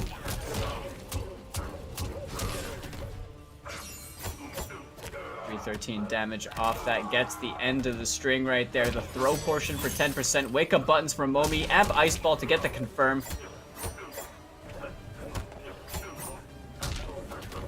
Good jump on that. Oh, what a punish. That was the first time he used the take throw, but the Amp Ice Ball gonna connect. Blood Eyes now. Still has the breakaway. Doesn't block the forward 2-4, and that is gonna be it. Omi with mercy. There it is! There it is! If Blood Eyes can make a comeback right now, he's been granted life. Hand us mercy. Surely not. Surely not, Falcon. But I hope so. With your hype. Love to see what happens. The standing 2 stagger gets opened up. Creeping Ice, good block on the Amp Ice Ball, but Omi now has no meter. Oh. Yeah. Bit too slow on the grab. Omi seeing it coming. Was to get himself a popsicle. And just like that, I mean, Omi, yeah, once again keeping that run alive. Once he's now overcome the first obstacle. You have 1, 2, 3, I think more sets he's gonna have to win to be able to take this over here. But yeah, I mean, he's playing pretty good so far. Granted, we didn't see, like, you know, I mean, from Blood Eyes we saw some very, like, mysterious picks, I might add. You know, just things we haven't really seen Blood Eyes play. But at the end of the day, Omi came out on top, winning that set 3-1.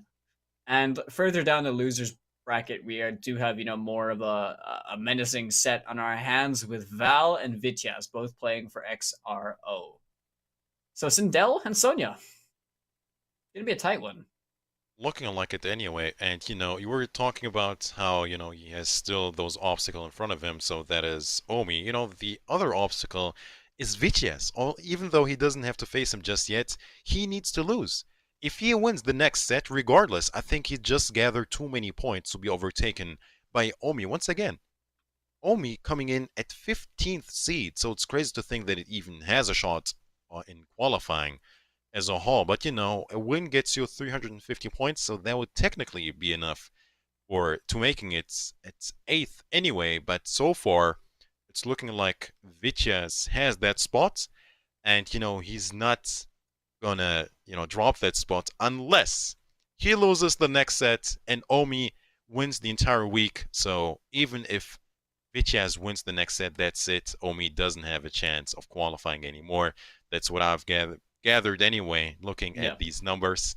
So yeah, that's the story of the next set. Yeah, man. I mean, Vichas and Val, these guys are definitely going to go back and back, or back and forth rather, in this tug of war between both these players. I mean, it's always just been really close, but really anyone could win the set. That's the crazy thing, is any one of these players could win the set. If Vichas has a really good performance right now, he's going to be able to snuff the hopes of Omi. And it's not just going to be a matter of beating Val. It's going to be if he's able to beat Omi after that as well. Because if he's able to overcome Val, both these players that are fighting for that spot really to qualify are going to be playing off against each other in losers. So that's a very crucial potential timeline that could happen. But first, we're going to have to see Val and Vichas go head-to-head and see who comes out on top. We'll have that set underway in just a teeny bit, so stick around to find out who does come out on top. If Vichas surprisingly does manage to make top 8, I do believe that this set will be the deciding factor. Or if Vel, of course, will spoil the party. He doesn't play with pressure at all, sitting at 4th seed with over 1,000 points. Looking comfortably, Vichas almost has to do the unthinkable. Yeah. Yeah, it's gonna be tough. Both these players definitely go back and forth. Your empire picked the wrong fight. Nothing on Earthrealm can stop us. 2 words, bitch. Nuclear weapons. Round 1. Dang. Fight. Bit heavy-handed, isn't it, Sonya? As we start things off, you see that wave dash right there from Vichas? That was incredibly quick. Val starting it off with that back throw. But a punish straight away with a 1-1. Gets that link, but doesn't commit to the full thing. Maybe not believing in the confirm.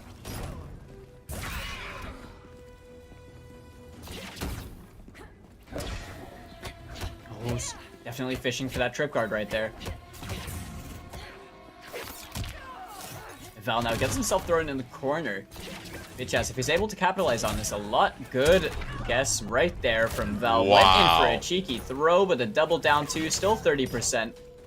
Unbreakable. Another neutral duck. Getting anything out of it this time around? 6%, the drone drop.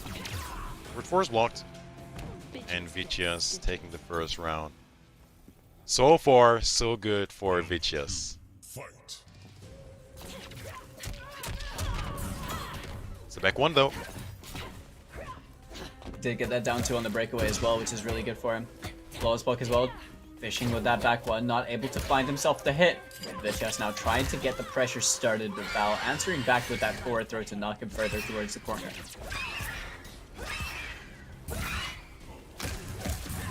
Okay, the down 3 check. It's gonna hit that. The hair flip.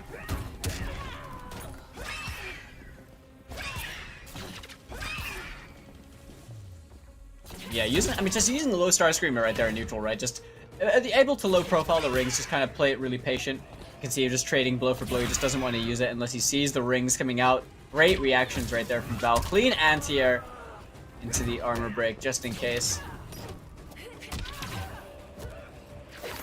Okay, forward throw to start things off. Vichas can potentially build up some momentum. Just one wrong guess could be it. No, you got it twice! Yep, and there it is. It took 3 times for him to confirm. Maybe just didn't believe in the overhead connecting. The low, however, especially with the cancel, I think it's worked with 51%, man. What a confirm. Of course, there was the breakaway. Yeah, I guess he did that really risk-free, right? Just using back 1-2 staggers a lot, right. And then eventually just psyched him out. Third time went low, got himself to confirm into the fatal blow. I mean, at that point, Val has to break, right? It's just like, you may as well. There's no reason not to. At that point, it's really just death anyway. But if Vichas were to drop the combo, then Val could have stolen the round, But ultimately, Vichas coming out on top in that game number 1. I believe we're going to see some. We always see micro adaptations between these two, but we're also seeing them both kind of play around how each other plays a lot. Shinnok's Bone Temple.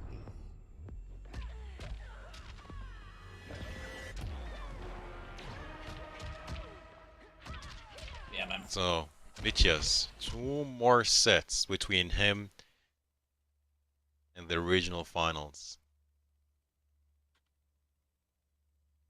Looking good so far. With Sonya, nonetheless. Fight. Yeah, right now, down 3 checks as well from Val, trying to figure something out. Isn't that low star screamer? Good trade right there for Vityas.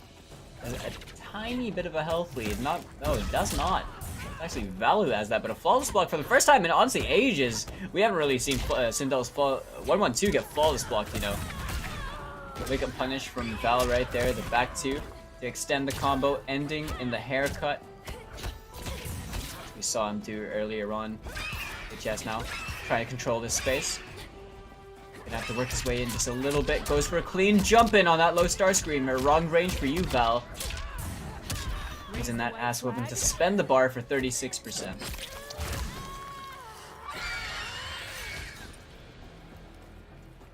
Watch for the crushing blow scream. Really gotta watch out for that. Be careful with your space, but the forward 4 check. 16% left. Oh, he was trying. He was trying, but he got stuffed by the energy ring. 100% that was going to be a stolen round if it managed to come out. But luckily, Vityas getting away at the skin of his teeth, eats the Banshee Scream KB in the beginning of this round. Surely not the worst of circumstances right here. Uses the breakaway after 35% though. Yeah, I don't know about that, man. Val didn't have another additional bar to make it hurt much more.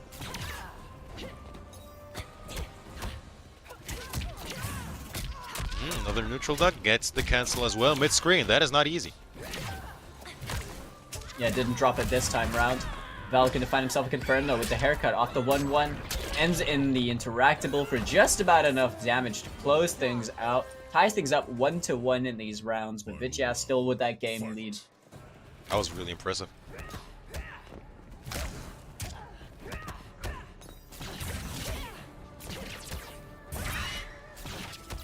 Okay, the low star screamer. Trying to get something started. The marching orders right there. That dropkick doing so much. 3-3-3 into rings. Oh, clean whip punish. What a punish. Okay, 35%. We are by that throw interactable as well. You gotta watch that. A lot of raw damage. Takedown. Oh, and the 1-1. Wake up buttons though. Yeah, Val's been so good at using that. Oh, the duck. Into the amplified rings. Chip avoided. Last breath situation. Not gonna help out Val right here. He's got to make it all count, but doesn't have the Banshee Scream KB. This is gonna be a real tough one. As the drone drop comes down to shatter the tailbone of Sindel. And Vityas now 2 games up over Val. I didn't expect it to be this one-sided so far. But Vityas is definitely hungry for blood. Needing one more match. I can't stress this enough. Even though he's probably stressed enough. One more set between him and the top 8. To play for $5,000. That's rough, man. Just barely getting into it, which is of course very fortunate, and you know, barely getting denied entry to the top 8 to play for that cash. Yeah, man. Either way, Vityas is playing really, really well so far. I mean, throughout every single set that we've seen him in at the moment, and just unrelenting Sonya gameplay, right? Shades of Op, I think, with this very high tempo Sonya style, you know, where you're using rings in your neutral, you're using them in your footsies as part of your footsies, really. It's like you use them to control that space, but then you're also able to change things at the flip of a switch, where you're in their face, you know, you're looking for the clean jump-ins. You're really just playing around what their options are and how they have to respect the rings at the ranges that you choose to use them. Val right now, it's not like he's been doing anything wrong necessarily. It's really just been the consistency and the frequency of the hits that Vityas is finding with Val.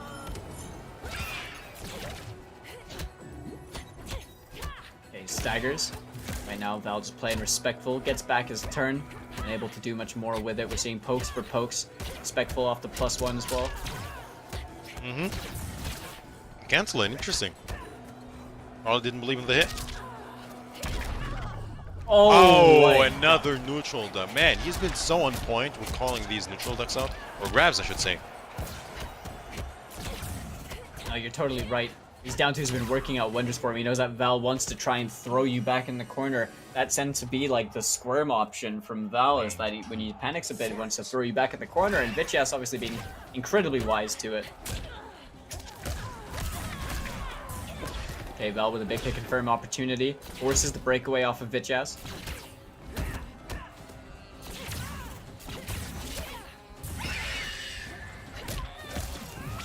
What an anti-air on the marching orders right there. That was a very funky one. Okay, we're seeing Bitch-ass fight back the standing threes. Gets that back throw as well. Has a bit of a health deficit, but very close to the fatal blow. Very, very close.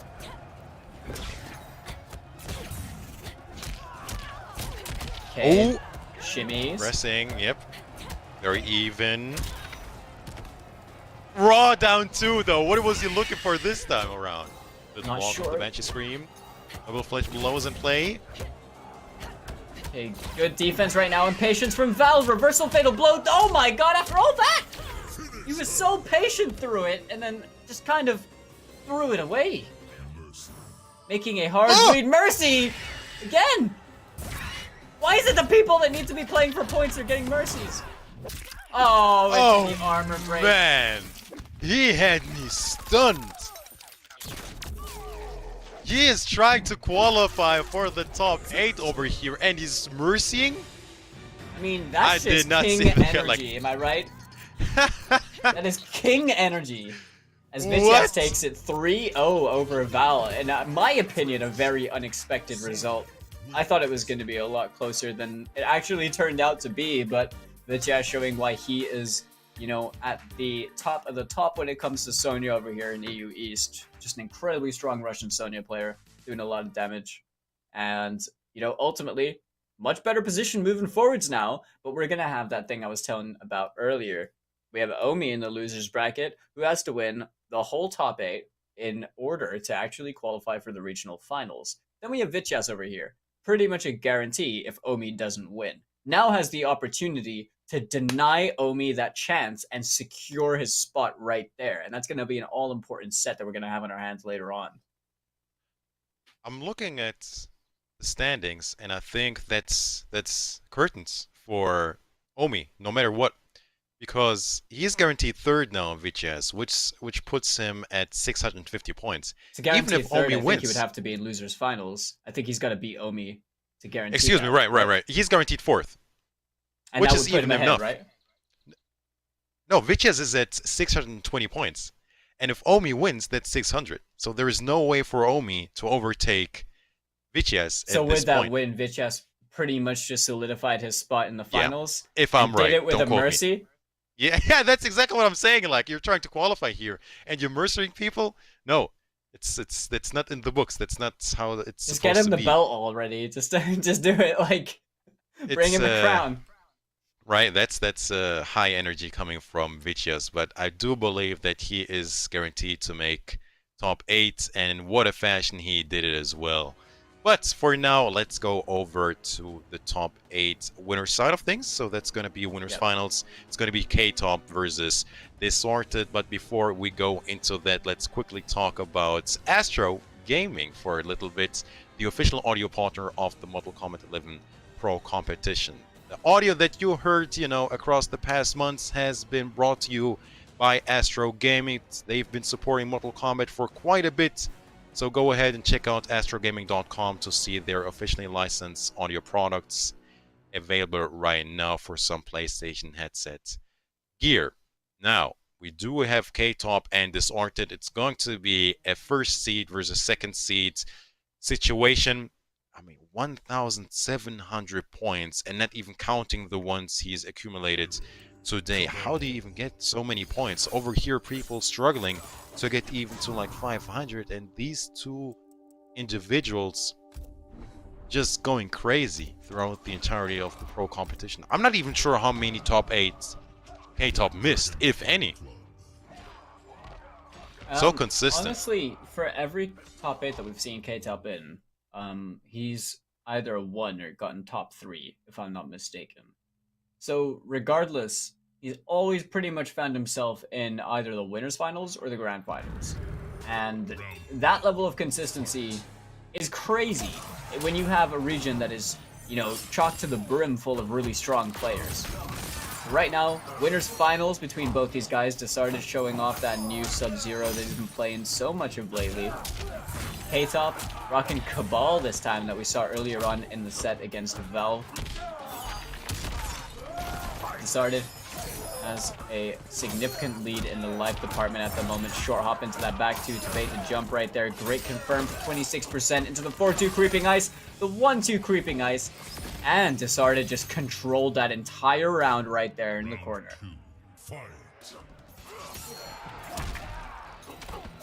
Wow. Oh, wow. I'm so surprised didn't get a pickup. That was super high in the air. It really was. Desarted holding on to that breakaway as well. Surprisingly enough, not too worried. Oh, little walk back to get that back 3.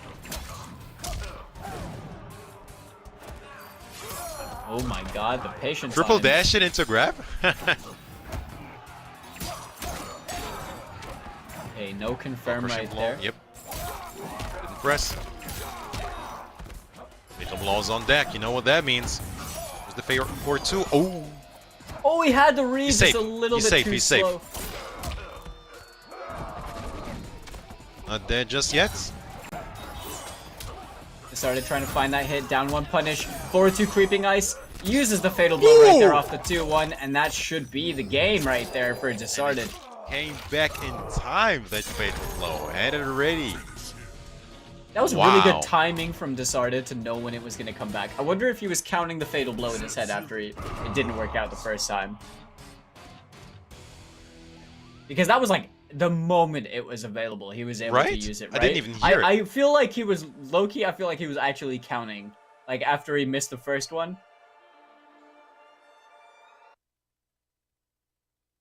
But really good stuff either way from Desarted. I mean, that was a very dominant game. Albeit, you know, it's Sub-Zero. People can say what they want about Sub. When you're playing against a player like K-Top, he's already beaten Sub players, you know?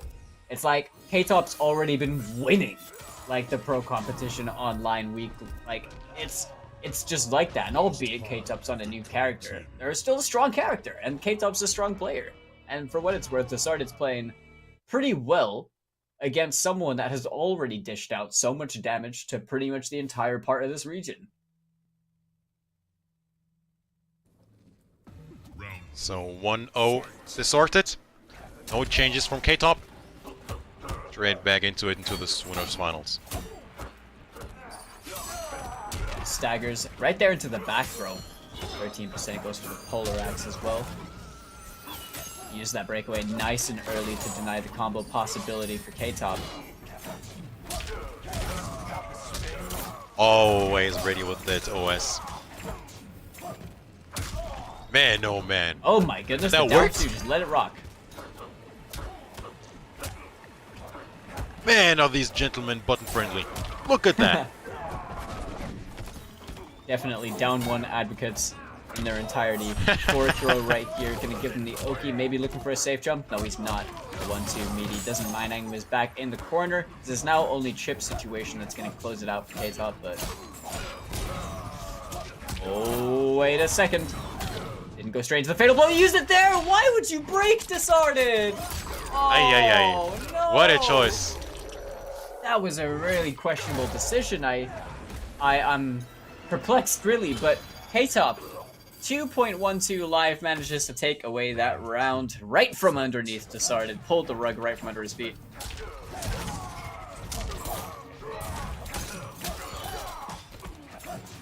K-Top having all the momentum right now. Delay grab, throw escape coming through, yep.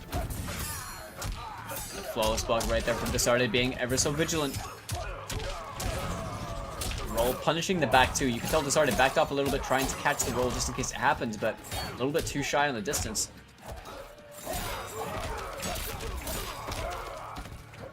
K-Top now answering back really hard.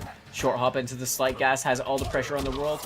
Staggering, finds himself the hit into the hook slam. Amp is going to be enough damage with that. And ties things up 1-1. I mean, that just looked like after Disarded broke into the fatal blow, just seemed like he was playing with very low morale after that. It went downhill from there, that is for sure. K-Top being at the driver's seat. So 1-1 situation. 0 respect earned. So I wonder where we'll go from here. Pretty sure, safe to say that K-Top has stopped playing around with his food. You know, no more Terminator here. To be seen, Disarted, Sub-Zero through and through, by the looks of it. Shang Tsung's island ruins. So let's see how the rest of this set will be unfolding. Yep. No changes there from Disarted as well. Yeah, probably just going to be sticking with the Sub-Zero. Wants to rock it out and see how he does right now, but started with that flawless block. Again, punish right there from spacing things out with the back three. Gonna go for a bit more damage over here. Drops the combo, gets counter hit by the 1-1-1. And see a counter hit again. The 1-2 creeping eyes. Oh. There's that sweaty flawless block right there from K-Top. Gonna knock the Sergeant towards the corner. Right now we're just seeing a lot of staggers. A lot Very of staggers. tricky, man. Very tricky to be attacking there as well. So many things you have to technically react to. Try to anyway. That's true. Okay, hit confirmed from K-Top to try and get things started over here. Ends in the hook slam. Both players with fatal blow. Nice with though, no breakaway this time from Disard. Very tight situation. What's it going to be? A jump in? Of course. He's not biting. Oh my goodness. The tray was enough. What was that? Down one hook slam? I think so, yeah. Down Wow. one hook slam, just about enough. Really good decision right there from K-Top, who manages to make another comeback. That's like 3 times throughout the day alone that he's done these miraculous low health comebacks right there. He's Commitment a from the clutch start player. as well. Clutch player through and through. There it is. Breakaway being red. Okay, the forward throw. So he's got the Oki to work with. A jump back 2 instantly to challenge him straight out the air. K-Top being really ready with it. Disarded now. Has himself a really low life in the corner and it's going to get opened up by the 1-1-1, but no confirm from K-Top. Wow. The slide gets checked by a down 4. K-Top now has the lead at 2-1. I'm very surprised it didn't confirm out of that 1-1-1. Not that it matters really, but you know, usually very on point with the confirms. Even things that are way more tight. Not gonna matter though. Convincing game for K-Top. Taking us into a 2-1 lead in this winner's finals. Sharpening his blades for the top 8 regional finals. Once again, make sure to follow at Eneris Esports on Twitter to find out the dates and times regarding the top 8s. I mean, it's really going to be almost a MortalCon festival, man. EU, of course, the IKK, so that's Oceania, Middle East, EU. You have the NA, North American League. Yeah, a lot of course, the Liga really stacked Latina brackets from all over the world. Really, we're it's a bunch of really prominent players from everywhere. Always something special for sure. Conclusions of the Mortal Kombat Pro competition. Almost there.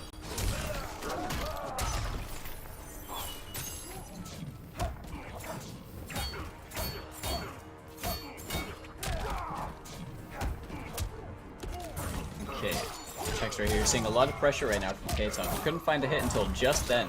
Gonna get the full combo and extension right there. Disarded holding on to that breakaway. Doesn't want to use it too haphazardly. And the micro walk forwards into that back throw. Gives K-Top the OK. He's gonna go for the dash in. Great challenge with the air to air. Being wise to those setups now. Started not wanting to play Mercy at this point. Be victim to K-Top's offense. And he's out. That is so strong that he's just safe. Good block and punish right there. He's gonna get the round off that. Wow. I mean, when do you ever see that interact while being blocked? 5%, does he get it? Yes, sir. Wow, that was barely enough, I think. 40%. Round 2, fight. Sarton not giving up just yet. Trying to take us to another game 5 here. Needs one more round to do so. Trying to make it happen. The 1-2, no commitment. Any special at the moment, staggering a lot, using the creeping ice as well to try and just open up that space, get a bit of damage, but the down 2 tries to get the down 1 pickup, just a little bit too short. Now started a significant health lead at the moment, but the raw nomad dash. That was risky stuff from K-Top. Another 1-1-1 that was not confirmed. Just didn't believe in it, it seems like. Really didn't. Trying to get the punish was started, just missed it. No confirm from K-Top, but he gets one for himself right here. Ends in the hook slam to spend the bar because that's all he needs. Decided wisely not breaking this time as we are going to a final round over here. K-Top on set point, looking to make grand finals winner's side. In the final week of the EU East Intercontinental Combat.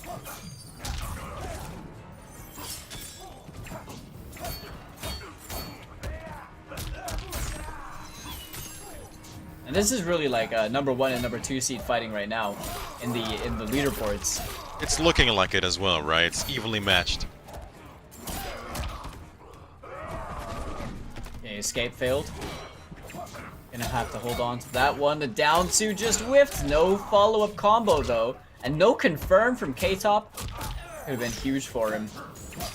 Oh no!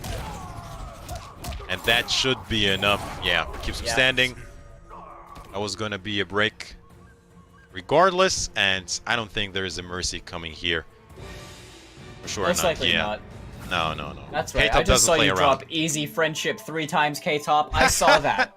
I saw that. Maybe he doesn't have him anymore. I'm just kidding. Either way, moves on into the grand finals winner's side. Decided played really well throughout that set, but ultimately, you know, K-Top did what K-Top does best over here in the Intercontinental Combat, and that is very much overwhelm the other person. And we saw just that, you know, it was pretty much just that through and through. So K-Top with this fresh Cabal pick, making himself that grand final spot right there, looking really comfortable already in the first place on this leaderboard right now, has now just added a bit more spice to the pot by flicking Desarted down there into the loser's bracket to fight against the winner of Vityas and Omi. And regardless of anything, at this point, Vityas is pretty much, you know, the shoo-in to be in the regional finals. But they're also still played for seeding. You don't want to go into regional finals as the bottom seed and play against K-Top first. No bueno. Honestly, it's not very good. Yeah, that's probably the last thing you want. But in reality, you know, it could do a lot better for himself. I mean, Vityas, honestly, if he can pull off this insane this story right now of being able to win this week, which is very much within his grasp. If he's playing as well as we've already seen, if not better, then it's very much possible. Very much possible. But before we can get into all that stuff, I'm going to give a quick shout outs to our presenting partner, the PS4 Tournament Open Series. So if you've been watching Mortal Kombat 11, Pro Competition, Open Series, anything like that, if you want to get yourself involved right there at compete.playstation.com, you'll see a very familiar interface. Link up your PlayStation account, get yourself signed up. No matter what skill level you are, there's always a form of competition for you to get yourself involved with and play Mortal Kombat at the highest level you can go. And as you see right here on the bracket, you see Mystery Clan Gaming's Desarted over there in the losers finals after having dropped that set to K-Top. K-Top obviously sitting in the grand finals, winner's side very comfortably. But the set that we have in our hands between Omi and Vityas could have been something potentially like big for Omi had Val won his set. But unfortunately, just missed out on that possibility of making regional finals. So at this point, you know, could just me making it a bit difficult for Vityas or really just go with the mix, right? Just showboat it at this point. I think, you know, if you're Omi, I think you almost want to lose. You know, not that I'm saying that he's turtling whatever, but it would be so much more frustrating, I feel like, if Omi wins this. Because he could be like, see, I'm better than him. I deserve this more than him. But, you know, it's just more than 1 week. It's more than one bracket. It's 8 weeks in total. So, I don't know how to feel about this one. It's a bit a salty match, if I feel like. To be honest, I mean, it's really just down to the player's level of consistency throughout the 8 weeks, right? And at this point, Vitchas with that nasty tick throw as well. I think that normals the back 3 with Sonya.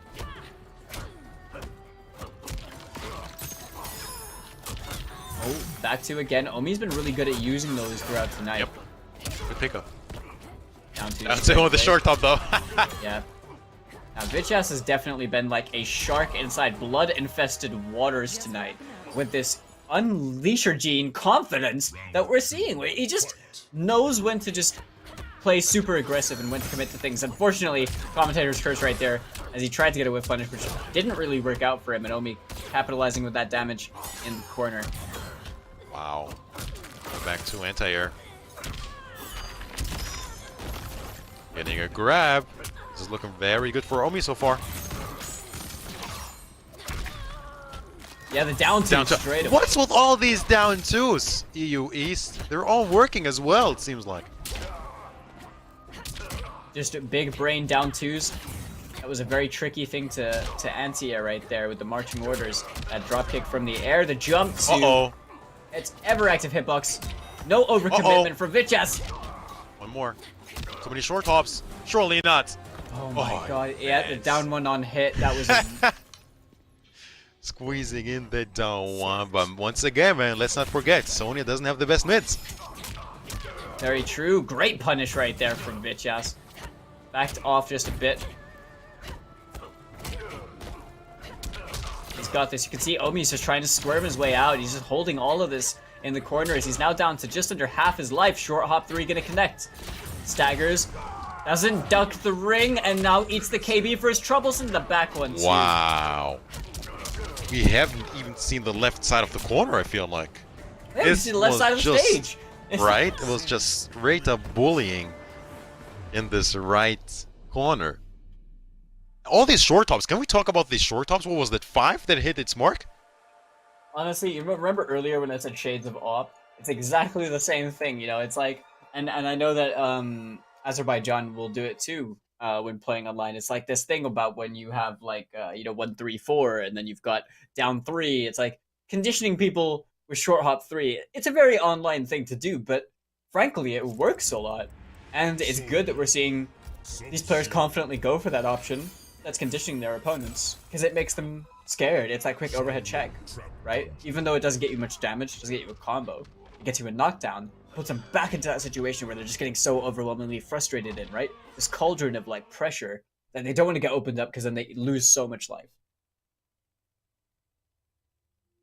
So 1 apiece for, 1-0 to Vitchas. Round 1, fight. Feel good, man. When he makes it,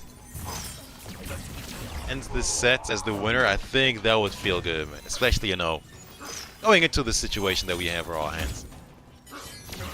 Yeah. No, there. He's gonna find that low. He's gonna confirm it into the amp ice ball for the less scaling. Nestle 30% over there.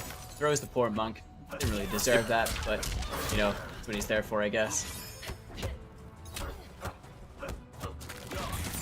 Good blocks from Vitchas.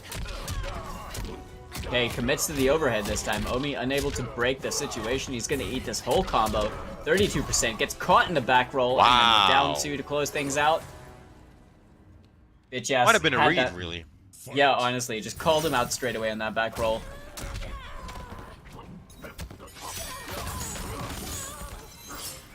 Okay, Omi now he's got some health on the board. Done some damage to Vitchas. A good way to start. Probably looking for the amp ice ball, but Omi doesn't have the bar to use just yet.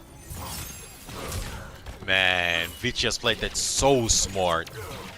He knew he didn't have the amplification for that ice ball, so man did he play it smart with the energy rings. The minute he got that bar, it was a bit more timid to throw an energy ring. Yeah, definitely. Just good awareness. we're seeing from these players. Once again, controlling this space, making it a lot harder for Omi to even use the sand ice ball. You can tell Omi's still trying to use the ice balls. Gets the trade for once, you know, it works out for him. Gets himself a nice bit of damage, has the health lead. Vitchas sitting on Fatal Blow now, both players on it. Oh! And a double amp ice ball. And close things out over here without needing the Fatal Blow. He was so successfully playing around these trades, but Omi finally getting the one that mattered. What a flawless walk right there as well from Vitchas. On the wake up, Omi dropping his combo, gets down 2 first troubles. Nice pickup with the down 3 ass whooping.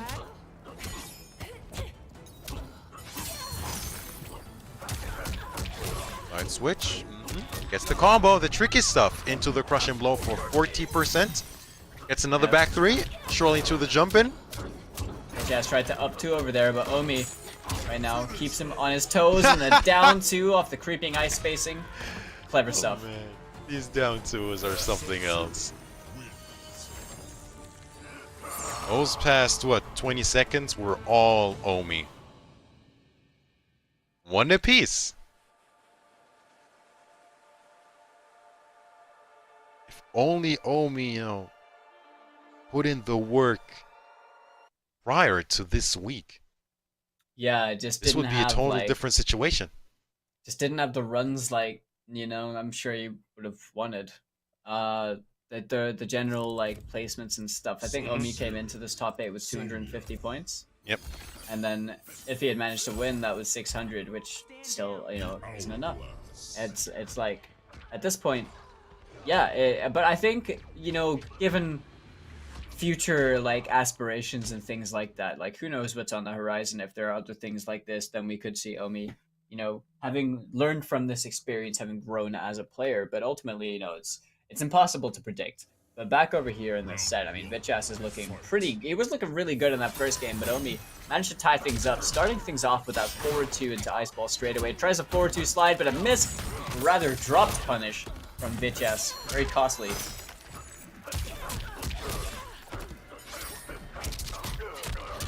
Okay, marching orders. Gets the crossover. 4-2-4 is completely whiffing right there. Ends in the rings, backs off to try and get the roll, but doesn't get the punish. Naomi overcommitment. Shades of game number 1, man. This is bullying in the corner. Omi once again, he blocks the low, he doesn't duck the ring, and that should be the round. 950 HP, not gonna matter. Yeah. He needs about 43%, but as you said, this is 40... and that's it. Yeah, Sonya. That's Sonya for you. 950 health. Otherwise, I'm not sure if that would have killed. I don't know. Honestly, it might have still killed. We all know what it's like. Oh, drop punish again. Vitchas playing a little bit nervous. What an anti-air.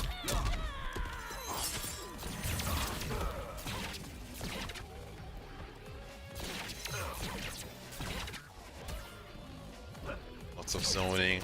Getting up the space. She's almost there. Yeah, I tried to go for that jump in, probably fishing for a marching orders. That drop kick right there gets the air to air. Ends in the ass open, keeps himself safe. Short hop 3 gets blocked. Finally. Only blocked, but punished. Okay, Vitchas can steal this away with one good confirm into Fatal. Should be the game, and right there, 1-3. What a whiff punish, man. What a whiff punish.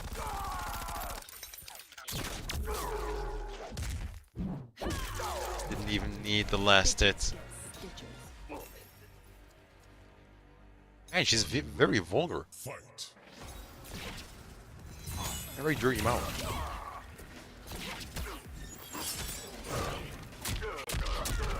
There's the block on the slide. Back to the right corner we go. Almost there. The drone drop.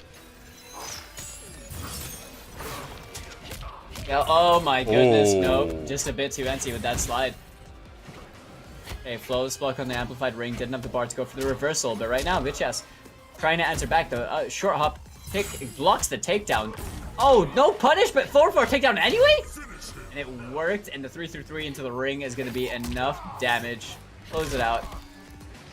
Vitchas now 2-1 over our lone Turkish survivor over here in the top 8.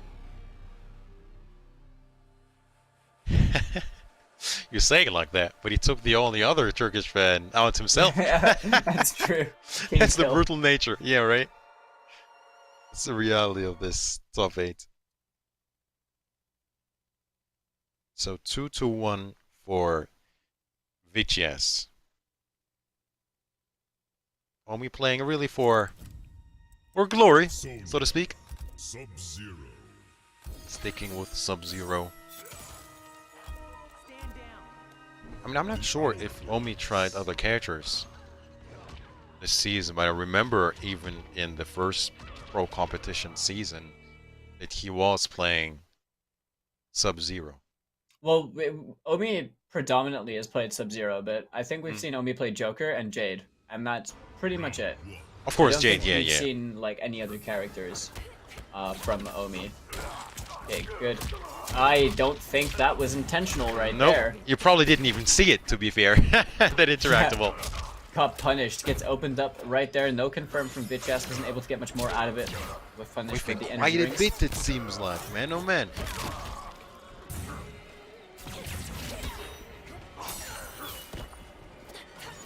Oh, he was too fast with the anti-air. Back to. They're gonna end in that interactable as well for a nice chunk of damage. There it is, the awareness, man. Doesn't get the jump in though. It's a 4-2 though, straight into it. Didn't mess around with the gravity one bit. Just wanted straight up damage. Good situation for Omi. What's it gonna be? Wake up, fatal blow? Not gonna matter. Yeah, the creeping ice to close things out. That's all he needs. Round 2. Fight.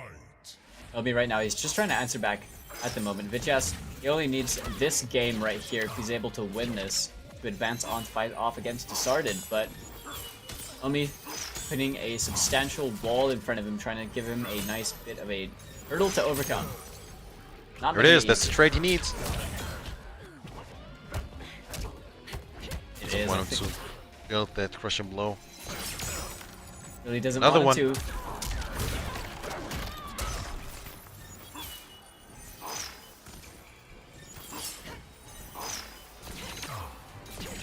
Yeah, now VGS playing with fire over here, really. Ouch! Alright, destruction of the ribcage. Yeah, that drone drop's gonna get punished by the ice ball. Full screen dashes in all the way for his punish right there. Rather, his combo opportunity. And there it is. It's just too many trades. He can't take all of those. Oh, it spends the KB, enough for the kill. Yeah, these trades are just... I don't know, man. I question why he's still trying to play around them. He might be just greedy.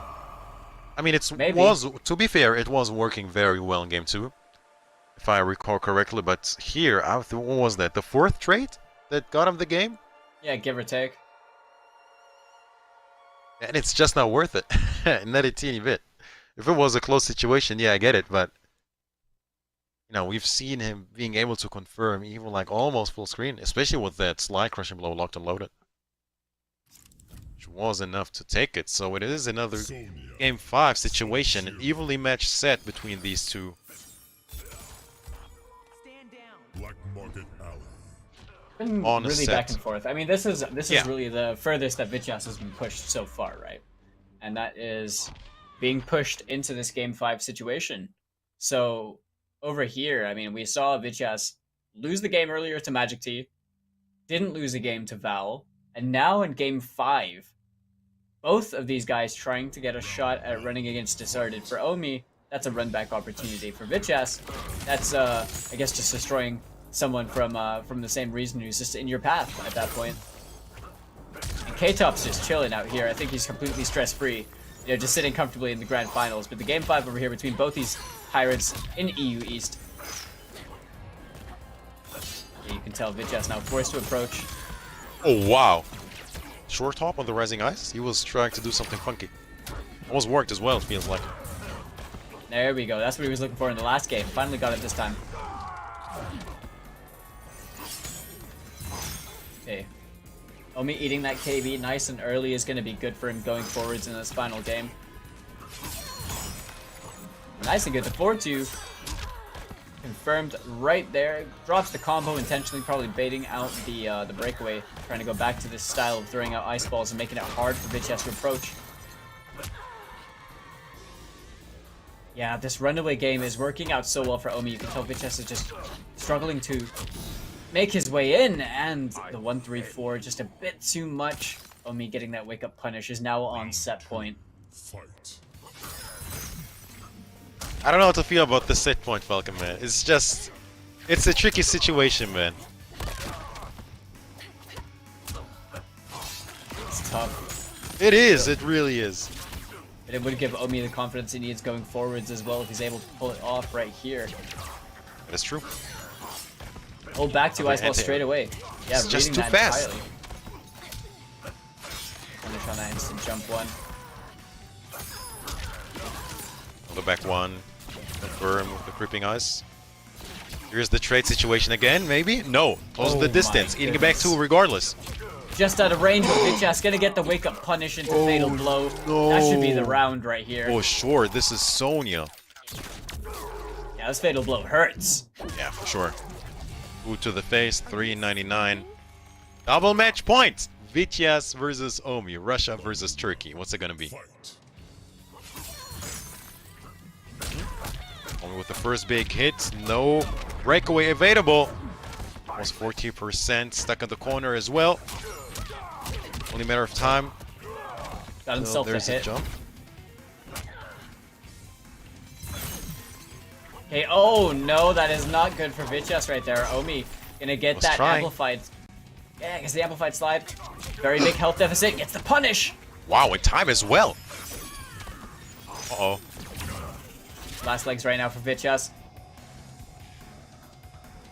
Really hard. Omi just patiently waiting it out, and the 4-2 creeping ice is going to be enough damage right there as Omi eliminates XRO Vitchess in the losers semifinals and gets a chance at the run back against MCG, discarded in the losers finals. What a run so far from Omi, am I right? I mean, it's bittersweet, really. It is bittersweet because Omi has lost his chance to qualify for the regional finals. You know, Vitchess took his spot. I think it's, you know, I'm over exaggerating, but you get what I'm saying. He took a spot and, you know, he's beaten him. So, you know, that's just so much more. Makes things just a bit more complicated and conflicting. But, of course, Omi is doing very, very well. And, you know, I think, wait, that's a guaranteed third place. And that is a guaranteed 230 points. So this week alone, he's almost doubled his points. 7 weeks, he's managed to gather 250 points. And this week alone, 230. What a run from Omi. And let's see if he indeed can take the whole thing. Yeah, we'll have to see, honestly. I mean, it would be a really good run for Omi and for his confidence and stuff. I mean, he's had a significantly difficult path so far. But, you know, before we can get into all this stuff, have you ever checked out Amazon.com/Mortal Kombat? Because if you haven't, look at all this stuff right here. I mean, you get yourself merch that got character themed. We have any of the apparel that you want from the Pro Competition online, whether that be Intercontinental Combat, North American League, Liga Latina, you name it. You can get all your merch over there. Go check it out. Get yourself some cool Mortal Kombat swag to rep your realm, and we are all gonna be a-okay. But either way, you know, it's like, this run for Omi could have been, like you said earlier, the Cinderella run, right? Really could have been, but it just didn't. It's just unfortunately not attainable right now. So really, Omi is just playing for pride, and honestly, I respect it. You know, being the last remaining Turkish player over here in the bracket, and also taking down your friend and also rival, I suppose, in this bracket, has been doing really well for himself, and now has a chance at that run back. But before we can get into that run back, we're going to throw over to a quick break, so we hope to see you guys in a very few minutes. That we'll get on with the final bits of EU East IKK week number 8, top 8. We'll see you guys soon.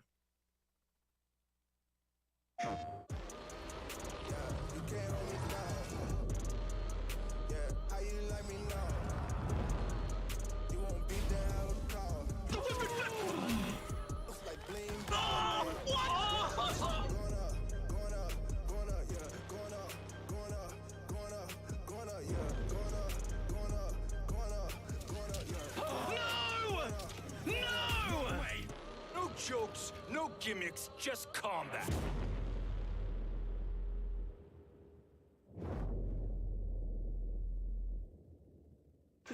ション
Hey guys, Ketchup and Mustard here, and it's time to test your might in the Mortal Kombat 11 Open Series. Ready to rumble? Power on your PlayStation and head to the Events app, filter by type, and select a convenient date and time. Boot up MK11 and locate the PS4 Tournaments menu option. Click it to visit a familiar place, the Console Events tab. Sign up and prepare to play. Once registered, you can view your tournament details and check-in time. A notification will remind you to tighten your black belt and get over here for your match. Continue combat in the open qualifiers to close in on the competition. Thank you for watching, and we'll see you in the tournaments.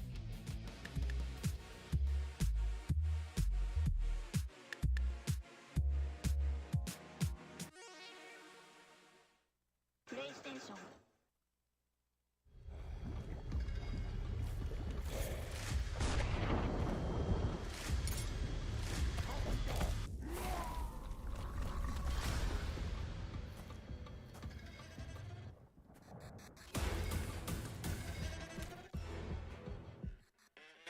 Who are you? I'm your worst nightmare.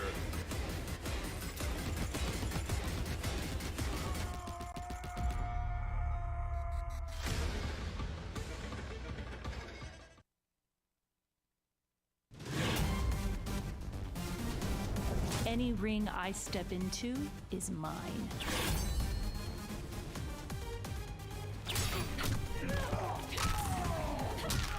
End of the line. Then this fight is now personal.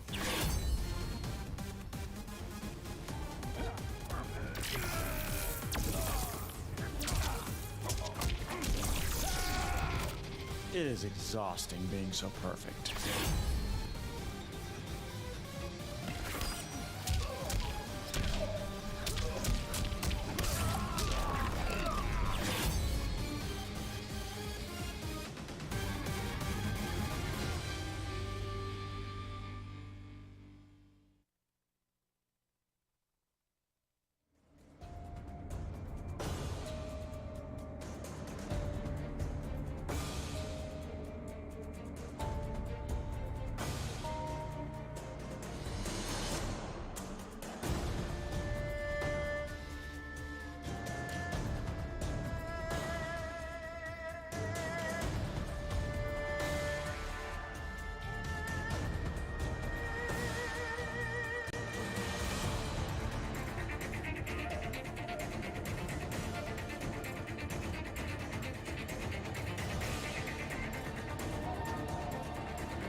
and a very warm welcome back, and welcome back to the Mortal Kombat 11 Pro Competition here at the EU East week number 8.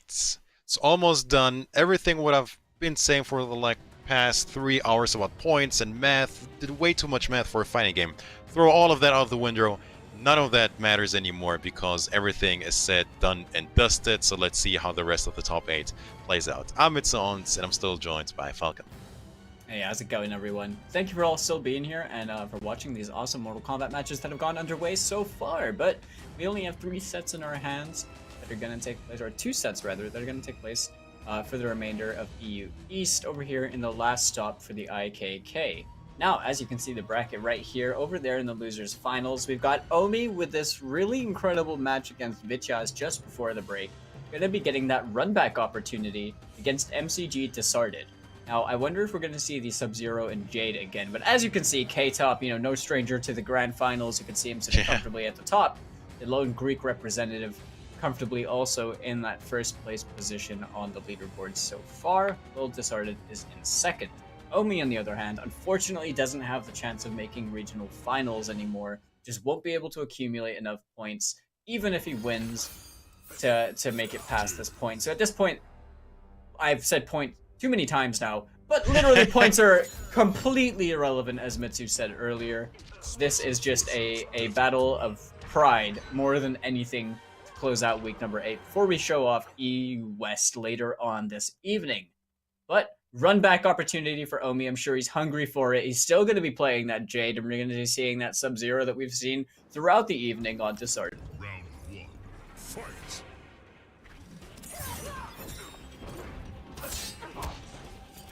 So another Jade pick from Omi. Really trying to nullify those Ice Ball shenanigans. Instant air to air as well. Disarded. Clean whiff punish with the back 3. Backing off just a little bit.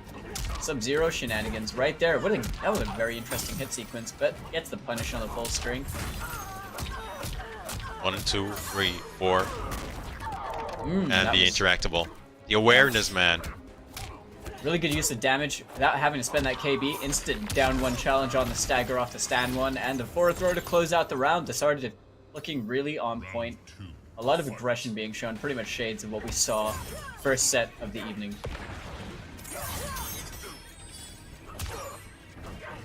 Omi's got this glow active.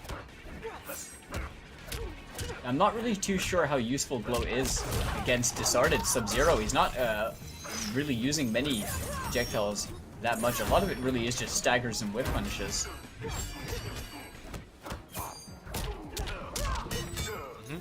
Now keeps him standing. 1, 2, 4. Keeps him jailed as well.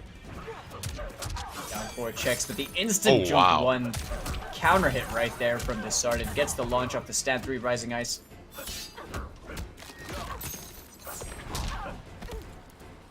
I think he was looking for a whip punish there. So with the Rising Ice instead, 400, and that seals the deal for game number 1. Disarded on the board. Yeah, really strong way to start off the losers finals. Disarded with this fresh Sub-Zero pick.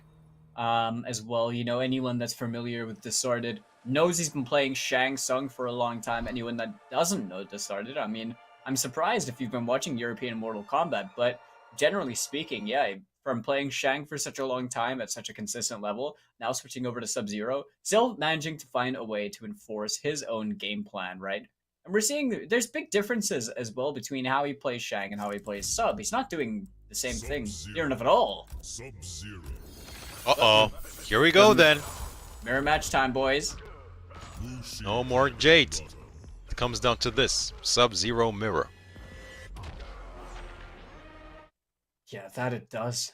This is going to be a rough one. I mean, Omi, he tried this in the last, but ultimately Disarded is the one that came out on top. It looked a bit bleak for Omi, but now he's betting it on Sub-Zero. Happy to go with the mirror match. Clean whip punish to start things off as well. Back 1 on the back 1 whiff.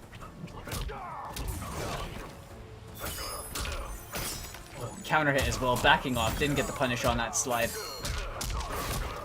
Disarded gets himself a nice chunk of damage, goes to that meaty jump 1 in the corner. Believe the 1-1 gets a 4-2 instead. Omi not opting to use the interactable in the corner for the extra damage. We're gonna see a side switch from Disarded just out of range of the forward 2. Not gonna connect. The late jump into the forward throw. Got ourselves a lot of pressure started. Omi sitting on the fatal blow still. And then just, yeah, standing one's a standing one too. Is really, really clever. Too many staggers for Omi to handle. He finds himself stuck almost. This left corner. Oh no, missing the standing 4, yeah. Oh, interesting. I don't know what that was, but Disarded really trying to make a hard call-out read right there. Omi gets a swift punish on the board for himself. Speaking of punishes, though, drip guarded straight away from Disarded.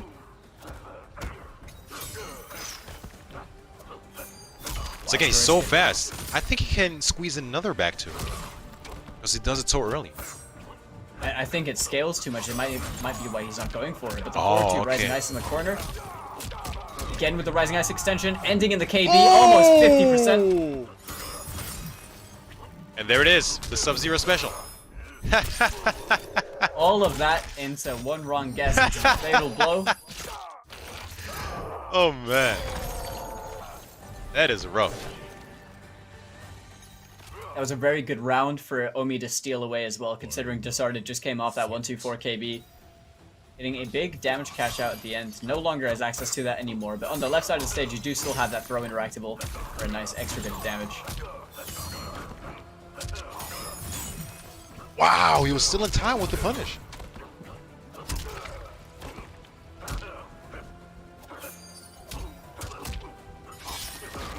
Oh man, he's getting those standing 1-2 so many times and he's just not getting those confirms. Probably just looking to stagger. Oh my god, the instant air-to-air again. Disarded is in Omi's head right now with that chase down forward 2 slide to close it out. And Disarded now 2-0 over Omi.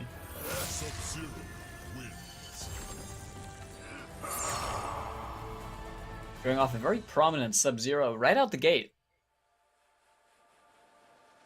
I've talked about it plenty before, but genuinely speaking, I mean, he's playing Sub-Zero very comfortably, very confidently, and this is not something that, I mean, and to be in losers finals, still inside, you know, the top 3 guaranteed placement in such a stacked tournament with Sub-Zero alone, he's doing well for himself. Sub-Zero. But there's probably a bunch of people crucifying my words out there like, oh, it's Sub-Zero, how dare you talk highly of him. Don't wait. The good news, Falcon, is they're crucifying you no matter what you say. It's just one of those things where you can't say anything nowadays. That's a reads right there. Tap the temple. Like the hard calls. Nah, but in all honesty, when you watch good players, right? When you're playing at this kind of level, right? These characters aren't playing the game for them. You're watching the players play these characters in ways that are exceptionally annoying and very strong, and they're able to utilize the character's strongest tools, right? That's pretty much what we see. Oh my god, the instant slide to challenge straight away forward 4. Slide again for Ooh, a slide fest all of a sudden. Oh, back to back though. This is what we're seeing. This is the mirror match we wanted. It's going downhill. It's going downhill, Falcon. Oh no, this might just be the greatest Mortal Kombat 11 I've ever seen. Is this the peak? Is this the future? I mean, it is Chronica's stage. Oh goodness. The 1-2. Slight change in dynamic. We're not all slides now. And the 4-2 fatal blow straight away. Should be the round right here for Disarded. Oh boy. Match point Disarded in a very questionable yet very entertaining fashion. These slides are hilarious, I'm not gonna lie. But yeah, starting it off again with one right there. Disarded instant jump in, confirmed into the ice ball. Ends in the slide, why not? Okay, Omi getting off that KB. 34% slide punish into KB again. I love it.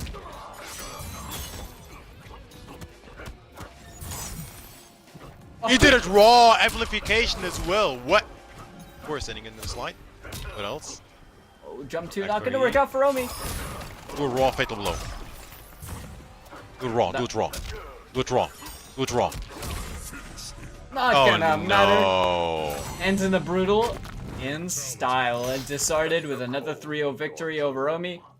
He's going to be moving himself on into the grand finals against K-Top for a run back of his own.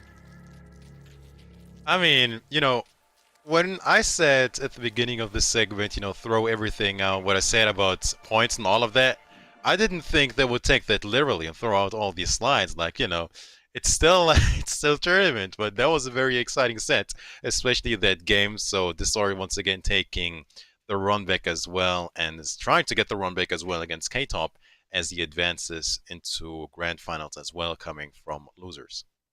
Yeah, man. I mean, he's been playing super on point throughout the entirety of the Intercontinental Combat. I mean, that's obvious, considering Disarded is second in the leaderboard standing. And K-Top being first, it's no stranger to the grand final spot for either of these players. And Omi, unfortunately, didn't quite have the run throughout the entirety of the IKK, as I'm sure he would have wanted, but who knows what the future holds. Either way, before we can get into grand finals, we're going to give a quick shout out to the audio presenting partners, Astro Gaming. So we want to give a huge thanks to them, the official audio partner, the Mortal Kombat 11 Pro Competition. All of our caster audio is powered by Astro for the entirety of this season, so everything you've been listening to is straight through their gear. And yeah, just head over to that website you see at the bottom, astrogaming.com. Go have a look at all of their officially licensed PlayStation products. Super comfortable headsets, really good sound quality, and that mix amp you see on the left, that thing is actually broken. That's the gear right there. It's insane. I never realized how much I was missing until I started using it. Like, I'm being genuinely serious. It's broken in a good way. Like, it's so good. Watch your words, Falcon. Watch your words. Hey, all I'm saying is don't nerf. All right, like, keep that nerf hammer far away from the mix amp. It's an amazing bit of kit, but you in grand finals, I wonder what we're gonna see from K-Top. At this point, we've seen him mess about with some Terminator, but the most success he's had throughout today has pretty much been with Cabal. Disarded, to be expected, is probably gonna be still playing the Sub-Zero that we saw him on earlier on. Sub-Zero. So here it is then, potentially the final set of EU East, man. Wow, 8 weeks it has been. But you know, time has just been flying really, man.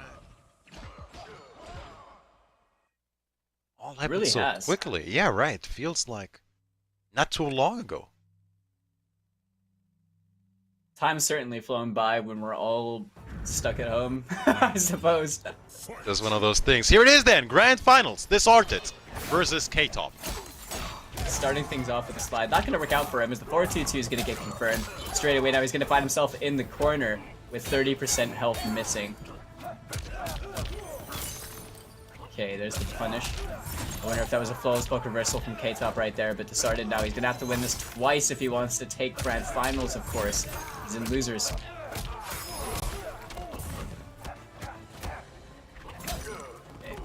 K-Top, instant neutral jump too. Catching him straight at the air. You can tell K-Top was an MKX player right there. Very unafraid to let that rock. Instant flawless block reversal. Gets himself a nice corner switch right here. Cashes out on the damage with a knockdown for 31%. He had to, I mean, I guess he had to break over there, because if Disarded can make him guess wrong once, like that, 4-2 fatal blow. I mean, how many times? I think in, you know, the top tier robbery tier list, I think Sub-Zero would be like top 3 at least. Yeah, You know, I mean, yeah. for sure. Probably in the entire MK history timeline. Like...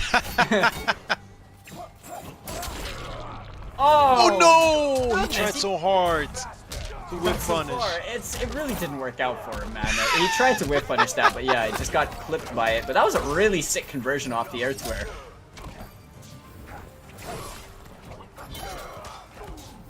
Man, is this a funky match? Look at all that movement! If I even can call it that! The floor is scalding hot, my friend. Literally lava. He just refuses to stay on the ground, but this is, I mean, why would you? This is really hard to call. Okay, alright, whip gets the punish. victory. Yep, keeps him standing. The rising ice gets the breakaway. Oh, this might be dirty. This might be dirty. Oh. Wow. Out of all things, the MK Classic down 1 into a grab. Keeping it simple is K-Top. I really admire K-Top's dedication to challenge in those situations. That was a very scary thing, but it's good that he didn't lock up under the pressure. Managed to tie things up 1-1 between these rounds. This is still game number 1, by the way. This actually feels like it's very long. But right now, we're seeing scrambly gameplay, hits for hits, blows for blows. As we're seeing trades, and Desart is just playing from the heart right now. Clean, confirm. Force the breakaway, the wake-up fatal blow, not going to work out. In the face of that meaty, Desarted taking that game for himself. You're now 1-0. It's a very high-paced match, that's for sure. I mean, yeah, go figure with two of these characters, Sub-Zero and Cabal. There's no much turtling, really, when it comes to these characters. Oh yeah, now both these characters, like, will just steamroll you if you give them any bit of momentum. And in that case, I think it's really just a matter of, like, two players trying to fight for that momentum, trying to fight for the dominant control in the set, but really, it's quite scrambly, you know, because we're seeing a lot of, like, you know, Desarted was challenging a lot of people who were jumping with instant jump-ins, right? Like, instant air-to-airs and stuff, just, like, absolutely making those calls. K-Top, on the other hand, has almost no reason to play on the ground. So, it's like we're seeing really interesting micro-adaptations coming, but we're also seeing so many scrambles happening between both these players, where they're just, like, hitting each other, but neither of them can really, like, capitalize too heavily off the situation.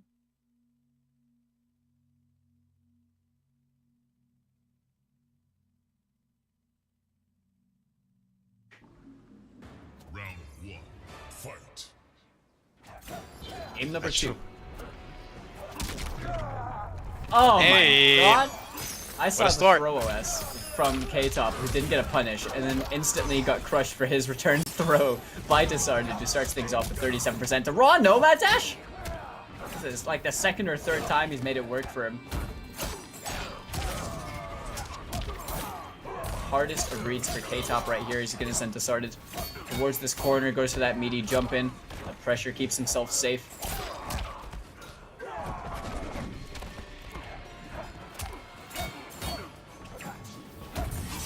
Okay, checks in, flows, blocked straight away from Desarted. Good presence of mind.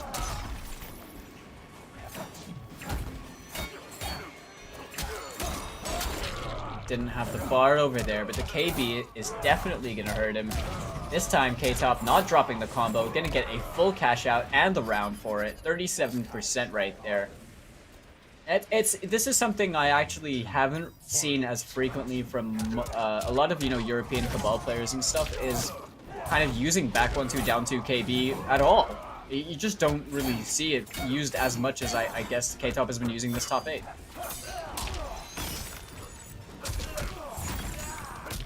Okay, Desarted. Clean confirm.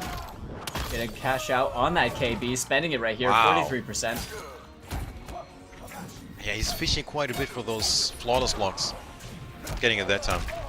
Air to air, straight into down 2. In case of a breakaway, gets the jump in though. This is a really good round for Desarted right now. Gets the rising ice into the down 2. All that unbreakable damage. Oh, looking like a bait. He was ready for that fourth roll. 1-1. It really was. Flipping him right there with that string. And a confirm straight away. Now these are confirms. These are not jump kick OSs for anyone that might think that hasn't played Cabal. His Slight Gas is an aerial special. Can't get the OS with it. Once again, confirms from K-Top. Okay, throw escape. Good challenge from Desarted. Forces the breakaway from K-Top.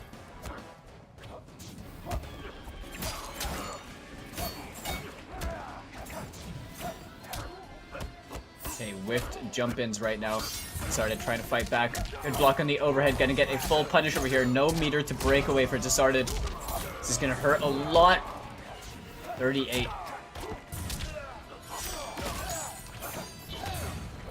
It's a miracle. It really does. Oh, could have been a big hit right there. Wasn't ready for the ice ball. And the forward 2 is gonna close things out. K-Top tying it up 1-1.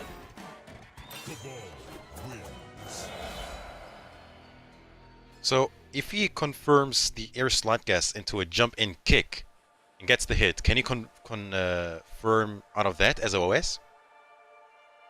Air slot gas into jump kick, OS. Does that work? That's a good question. I'm not sure. That think might so. work. That actually might work. Right. Because you've already used up the one slight guys you can use in Yeah. In theory, I think it could work, but I'm unsure for certain if it does. Once again, don't quote us on anything. Alright, Fear Dis says, yeah, it works. Take your word for it. In which case, then I guess the raw slight gases towards into the jump kicks and then confirming those, or rather, those were probably OS'd into the nomad dash. Then yeah. Round 1. Fight. Right here, yeah. K-Top only needs these 2 wins to take grand finals over here. Of course, both these players are in the top 2 spots for the regional finals, already sitting comfortably qualified. Breakaway forced off of Disarded. So fitting now that you mention it, man. We have a grand finals consisting of first seed and second seed. That's sick. Yeah. K-Top reversal.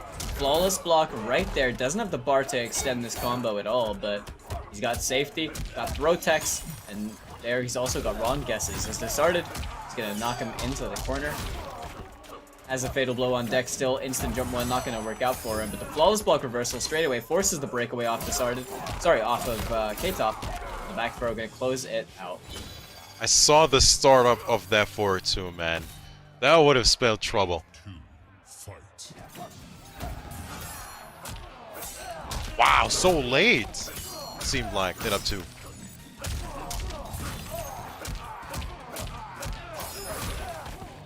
Spend the crushing blow.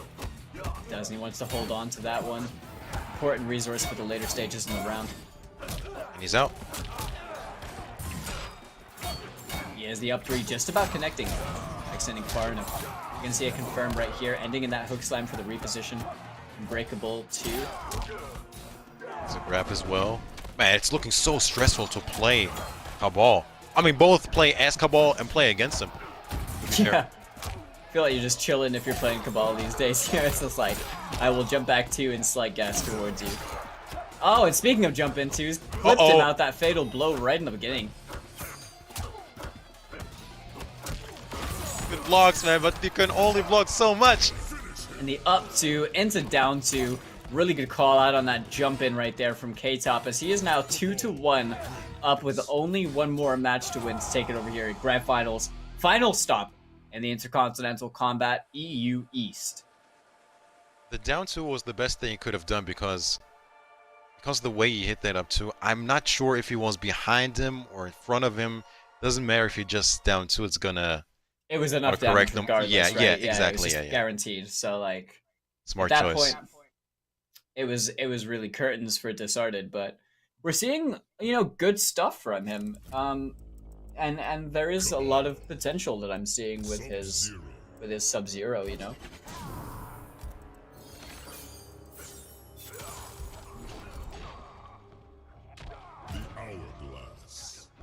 The K-Top as well, playing a fresh character. We haven't really seen him play competitively over here in the Intercontinental Combat with Cabal, and seeming pretty comfortable with the character so far as well. I wonder if we're going to see like the full transition towards Cabal instead of Jackie, or if we're going to see Jackie, pulled out at regional finals too. But that's what the future has, and we can't predict any of that stuff right now. We get into a potential final game, Grand Finals. Good whiff punish from Distorted. Not ready to go out just yet. He is not. Look at that jump too. Instant air to wear. What a great confirm. Corner carry and 31%. Counter hit down 1. Poked straight away by Disarded. And now you see K-Top trying to fight his way at the corner, but flawless blocked straight away by Disarded. Didn't even give him a chance to do so.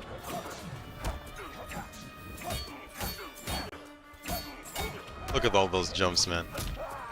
Look at that. Air to air, though. Okay, forward to Rising Ice. Can't see K-Top break any of this. Now, obviously got thrown out of the corner. That's alright for this round going forwards.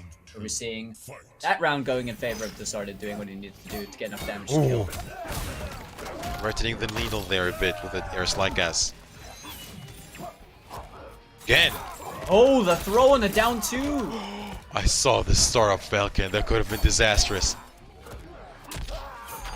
Escape failed as well. Watch the back throw. A little careful of it. Uh-huh. There's Rinse the with hit. 1-1-1. Yep, spins the bar.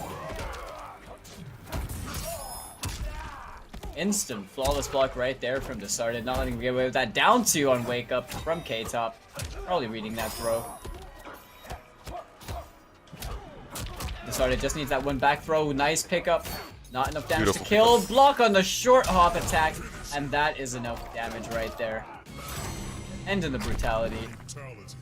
We're going into a 2-2 situation, looking for either a reset or a tournament win in this game coming up.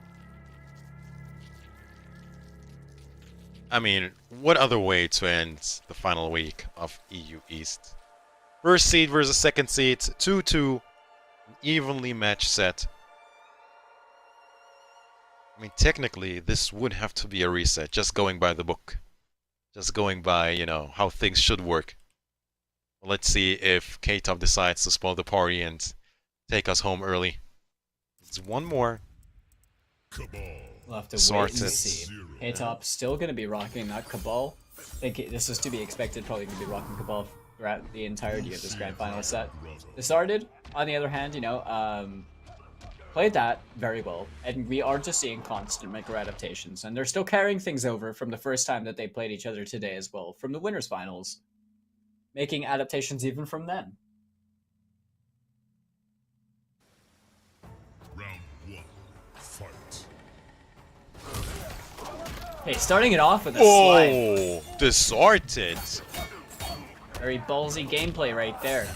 But it worked out for him. Gets the breakaway now from K-Top. K-Top best not get opened up over here because it could hurt him. Oh, K-Top, you whipping. Really do. Got whiff punish clean right there. Good block on the overhead though. Knew that one was coming. Forced the breakaway from Disarted. Huh? Ouch! Big crushing blow. Gets himself that 21%. Uses the KB, better than not using it at all, but I do think he could have gotten much more out of just the Nomad Dash confirm. Good throw escape from Disarted. Man, look at all these staggers, man. They're paying out. Flawless block is ready. Surprised there was no up 2 this time around. Usually seems so confident in them. Wow! Into nothing! So the delayed grab, what's it gonna be then? Ah! Playing with a mind. How did he jump over the down 2 there? Oh, what, the anti-air? Yeah, I'm not sure what happened there, man. I think K-Top could have just fatal blown there. Round 2.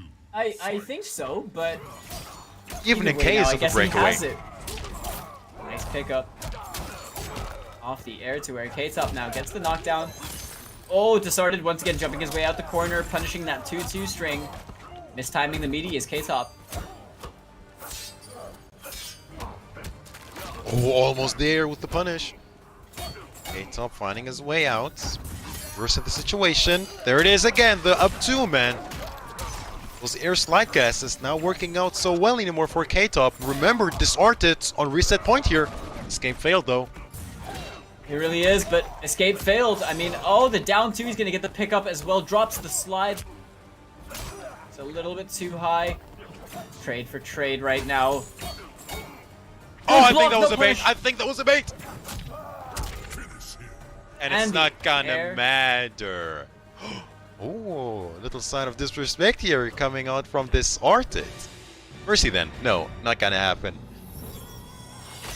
And not even a friendship. Disarted means business. We do have a reset. It's 0-0. Completely new set. We are working overtime. The final week of EU East. The Intercontinental Combat. The Pro Competition. Well, either way, K-Top kind of let that one slip through his fingers, and Disarted came out on top, getting the reset over here in the grand finals. You know, thinking about it, I think maybe K-Top was just a bit too greedy. It was like, yeah, I could kill with the Fatal Blow, but let's just, you know, let him drop and break away, and I'll just, you know, chip him, whatever. But that didn't work in his favor at all. Dropped the round, and, you know, evidently Disarted with the reset. Can't even get the word out. K-Top going back to Arnold. Interesting choice right there. He's going to Interesting be rocking indeed. with that Terminator pick that we saw earlier on, rocking that TDE, Cyber Rift, and Running Man. For anyone that is a Terminator fan, I'm sure you're feeling it right now. You don't get to see a lot of him being represented in this day and age, but K-Top pulling it out. Ready to bring it again. I mean, you know, I'd love to see Terminator win a tournament. Can we see it? Can we see it, K-Top? Hey!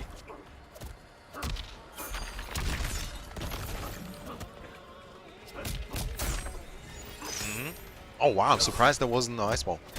Raw slide, but a bit too short on the punish. Wasn't the right punish. This is character unfamiliarity right here for K-Top. Yeah, that's the thing, man. Like 5 games with Cabal, it's all different with Terminator. Gotta be ready. So Arctic officially in the lead now. This final set. Smoke assist and ready for the pickup. Wow! Yeah, wow! They the didn't connect. Refreeze over there. Yeah, I did not know that. Don't allow for it, unfortunately. Wow. That's interesting. To be honest, I didn't even know that until just now, but I guess it makes total sense to me. Well, other people can like swag like crazy, but okay, interesting. I wonder if the same with the one interactable and Chronicas, whatever. That stage with the time crystal. Yeah, Chronicus keep maybe, but over here we can see a confirm into fatal blow is going to close out the round for K-Top. Give him the old thumbs up and the smile.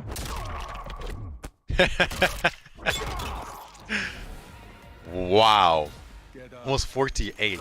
Speaking of robbery, man. Final round. Fight. Alright, catches him straight up the air right there. Gonna get a punish on that up two. Keeps him standing with the shotgun too. Yeah, forward two. I've said two too many times over here. A back 3 punish from Discarded. Gonna get the rising ice.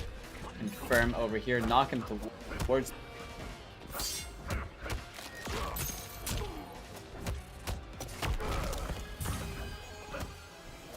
Okay, instant jump 3s again. I wonder what K-Top is fishing for. Yeah, the Sub-Zero Special Man back 3, empty into walk back into the full confirm. More stuff from this art. K-Top teleporting all over the place. A drop! Not gonna matter though, not ready for it. And a 4-2 slide, not enough damage because didn't have the KB right there. The interruption! In the low! And he gets wrong? Oh no! K-Top! You almost did everything right. It was looking like a miracle comeback with that interruption. But the down one. That crossover whiffing was just an unfortunate choice of pressing the wrong button right there, you know, it's... But, yeah, I mean, Discarded capitalizing on the situation, gets an important game on the board for himself, once again carrying on this momentum that he's had throughout the final set so far. He's basically gotten 3 games in a row. I'm pretty sure it's 3 games in a row, yeah. It was 2-1 in K-Top's favor before the reset. Oh, hold on a minute. We've reached that point. It seems that now K-Top has stopped playing games. No more gimmicks. You know what? I'm just gonna go back to the character that I caused a lot of grief with. Let me remind you real quick why I'm the best in this region. Jackie, it is. Well, talk to him then. Jacqueline. We're going to see a lot of explosive damage coming out of both players, but the air-to-air once again started being so on point with scouting out when players want to jump at him. Double grenade launcher. Gets the full combo pickup over here. 325.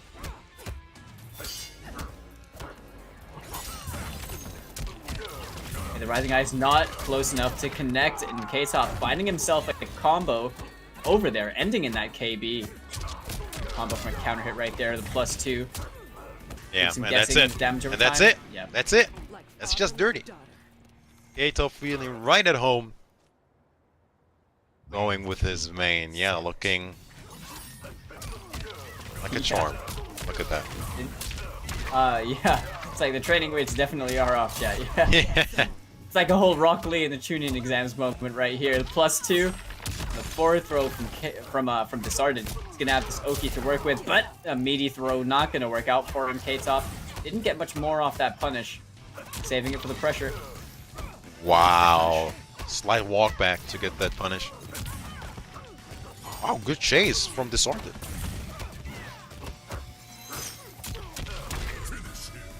Hit it raw, unblocked, the ice ball. Yeah, retaliation, not surprisingly, from K-Top. And even the fatality? Yeah! Oh, I think it's personal all of a sudden. Usually he's one to friendship. He usually goes with friendships. K-Top, that is. And is punching that little Chronica balloon. Yeah, but no friendships here. Yeah, sending a message. On top of that, I'm not even gonna lie, right? The Chronicle Balloon beats Jackie in her own friendship, okay? She beats Jackie. It's like, at the end of the day, she gets the last hit. That's not a friendship, that's an L. You gotta hold that.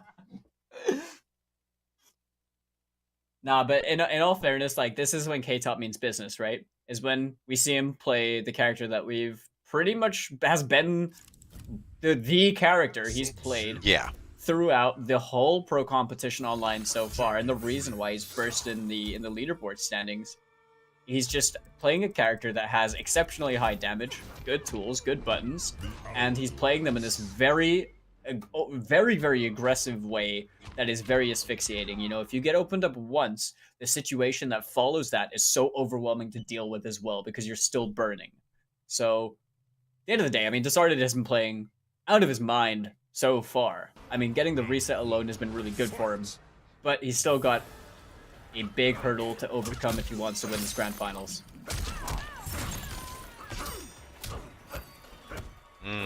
Uncharacteristic drop as well from Disarted. Finish.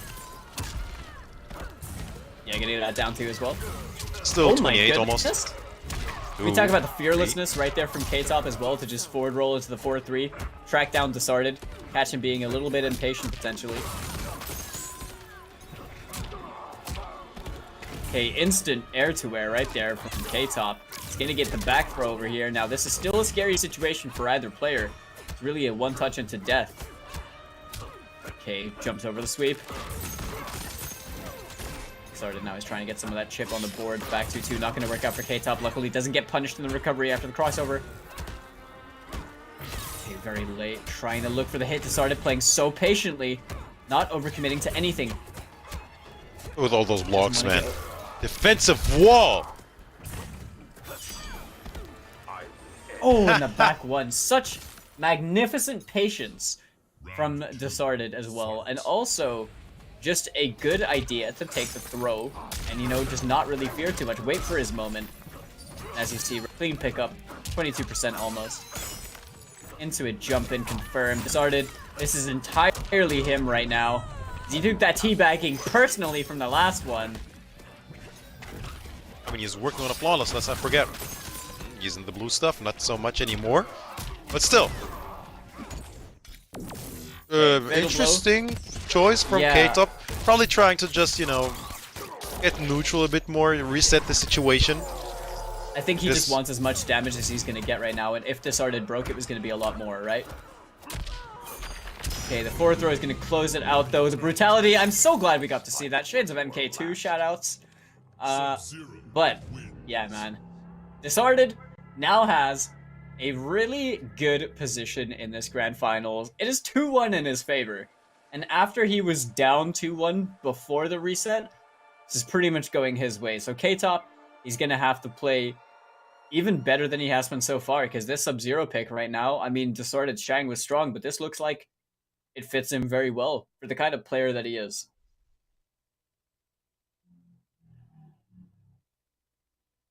So what else could he be surprising us with? No, no surprises, no. Jackie, through and through. No more games. And I mean, to be fair, we could see this very set at the regional finals. So of course there is no playing around right now. Yeah, not anymore anyway. Well, either way, a potential final game right here. K-Top going to have to try and bring this around to a Game 5 situation. But either way, we are seeing a lot of BM coming out of both these players at this point in the grand finals. But you know what? I am totally with it. Like, I'm totally with it. Because we know they're playing heated. This is even better. Okay, confirmed right here from Disarded. He's going to end that a little bit early. Doesn't want to overcommit and drop the combo. Forward 2 creeping ice. K-Top, he's going to keep him burning, keep him standing right here. Disarded not wanting to break. It's a lot of damage.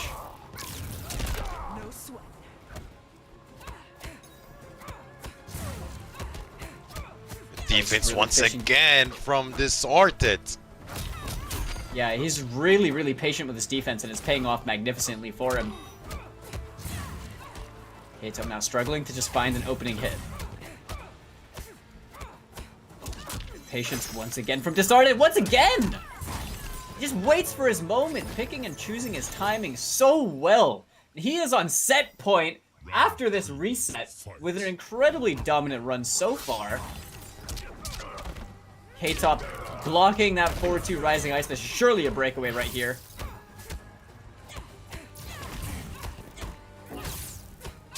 Plus. Plus frames again. Once again. Hey, whip punish. Hey. K-Top is not letting this go easy. Challenged on the +4. That's probably, yeah, he's just trying to get out of the corner. Successfully so. So far anyway, that's 1-4-2, and the dirty stuff, the blue stuff is out. Yeah, the chip. And clever stuff from K-Top right there, doing what he needs to. I've never seen that Jackie top before. That was kind of cool. What? That was actually kind of cool. But yeah, I mean, after Disarded didn't commit to the forward 2 into anything, he really just kind of set himself up for losing that round. But here we are. Disarded now still needs to win this round if he wants to take Grand Finals. K-Top trying to fight to avoid that happening and go to a Game 5.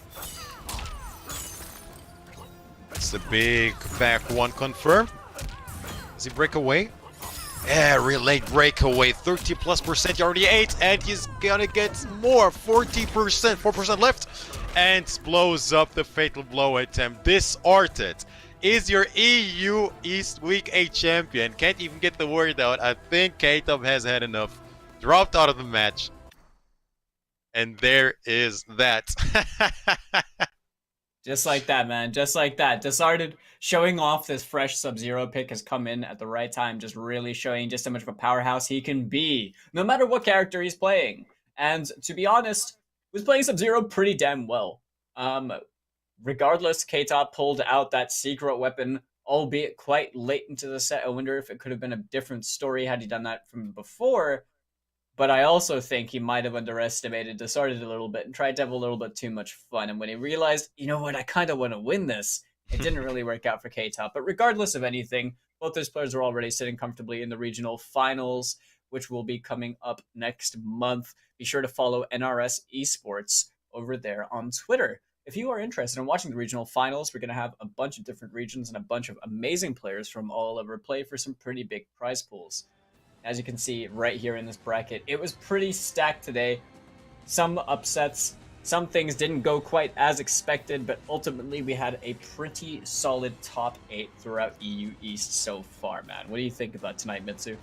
I think it was a beautiful conclusion of EU East. I mean, I'm talking about the whole thing is over. No, of course, we still have the regional finals happening in just a bit of time, but, you know, the struggle of almost qualifying, not qualifying, you know, it's always interesting to see, even though it's a bit bittersweet, especially when you look like a situation that Omi had, you know, but on the other hand, it's good to see for people like VGS, you know, barely confirming their spot in the grand finals, or in the top 8, I should say.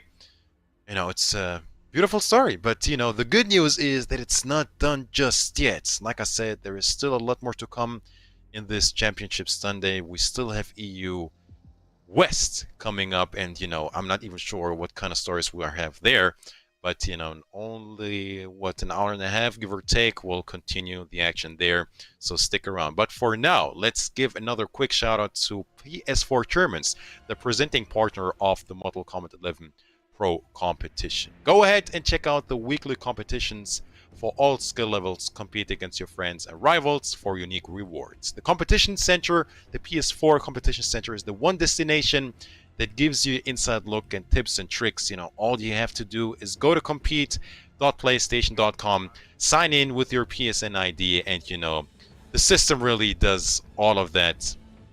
The rest for you, you know, it gives you a notification, you know, submits the scores even back a few years. It's so convenient, just, you know, dude. Right? It was so much It's so harder, you know. convenient. You had to Yeah, take like, screenshots and stuff like that, you know. Just a it few makes your years session back. for you. Like, you just accept the invite, you're in there, you're done. When you're done, it reports the scores. It's so easy to just get yourself started off. But honestly, we've had a great series of games for tonight in EU East in this final week for the IKK, but we're going to do the same thing in just under 2 hours-ish with EU West. And we are going to have some, once again, another bloodbath of a top 8 as people are going to be desperately fighting for their spots in the regional finals to play for 5K. I've been Falcon, joined by Mitsuones, and we hope to see you guys later on.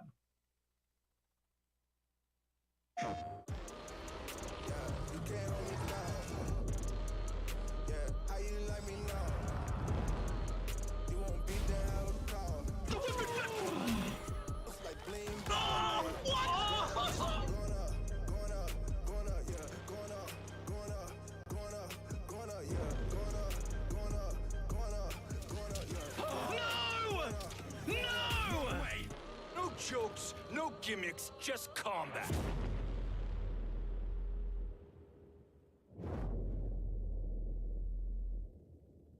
PlayStation.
Hey guys, Ketchup and Mustard here, and it's time to test your might in the Mortal Kombat 11 Open Series. Ready to rumble?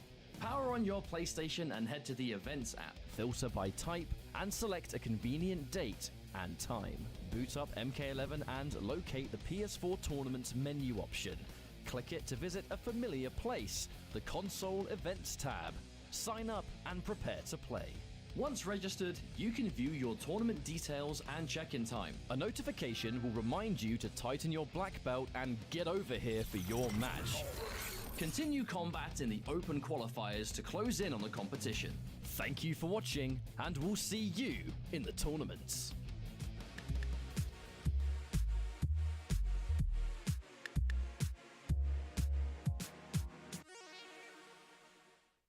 PlayStation.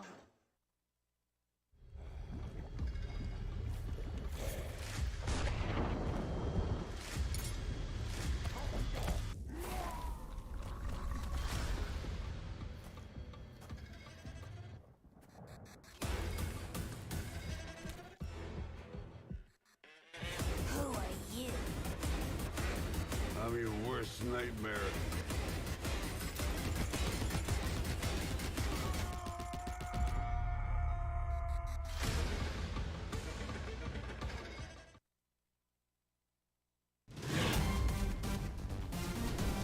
Any ring I step into is mine.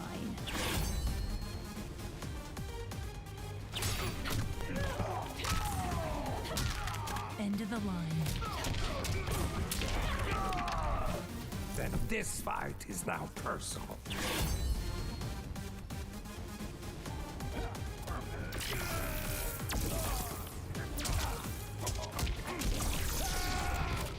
It is exhausting being so perfect.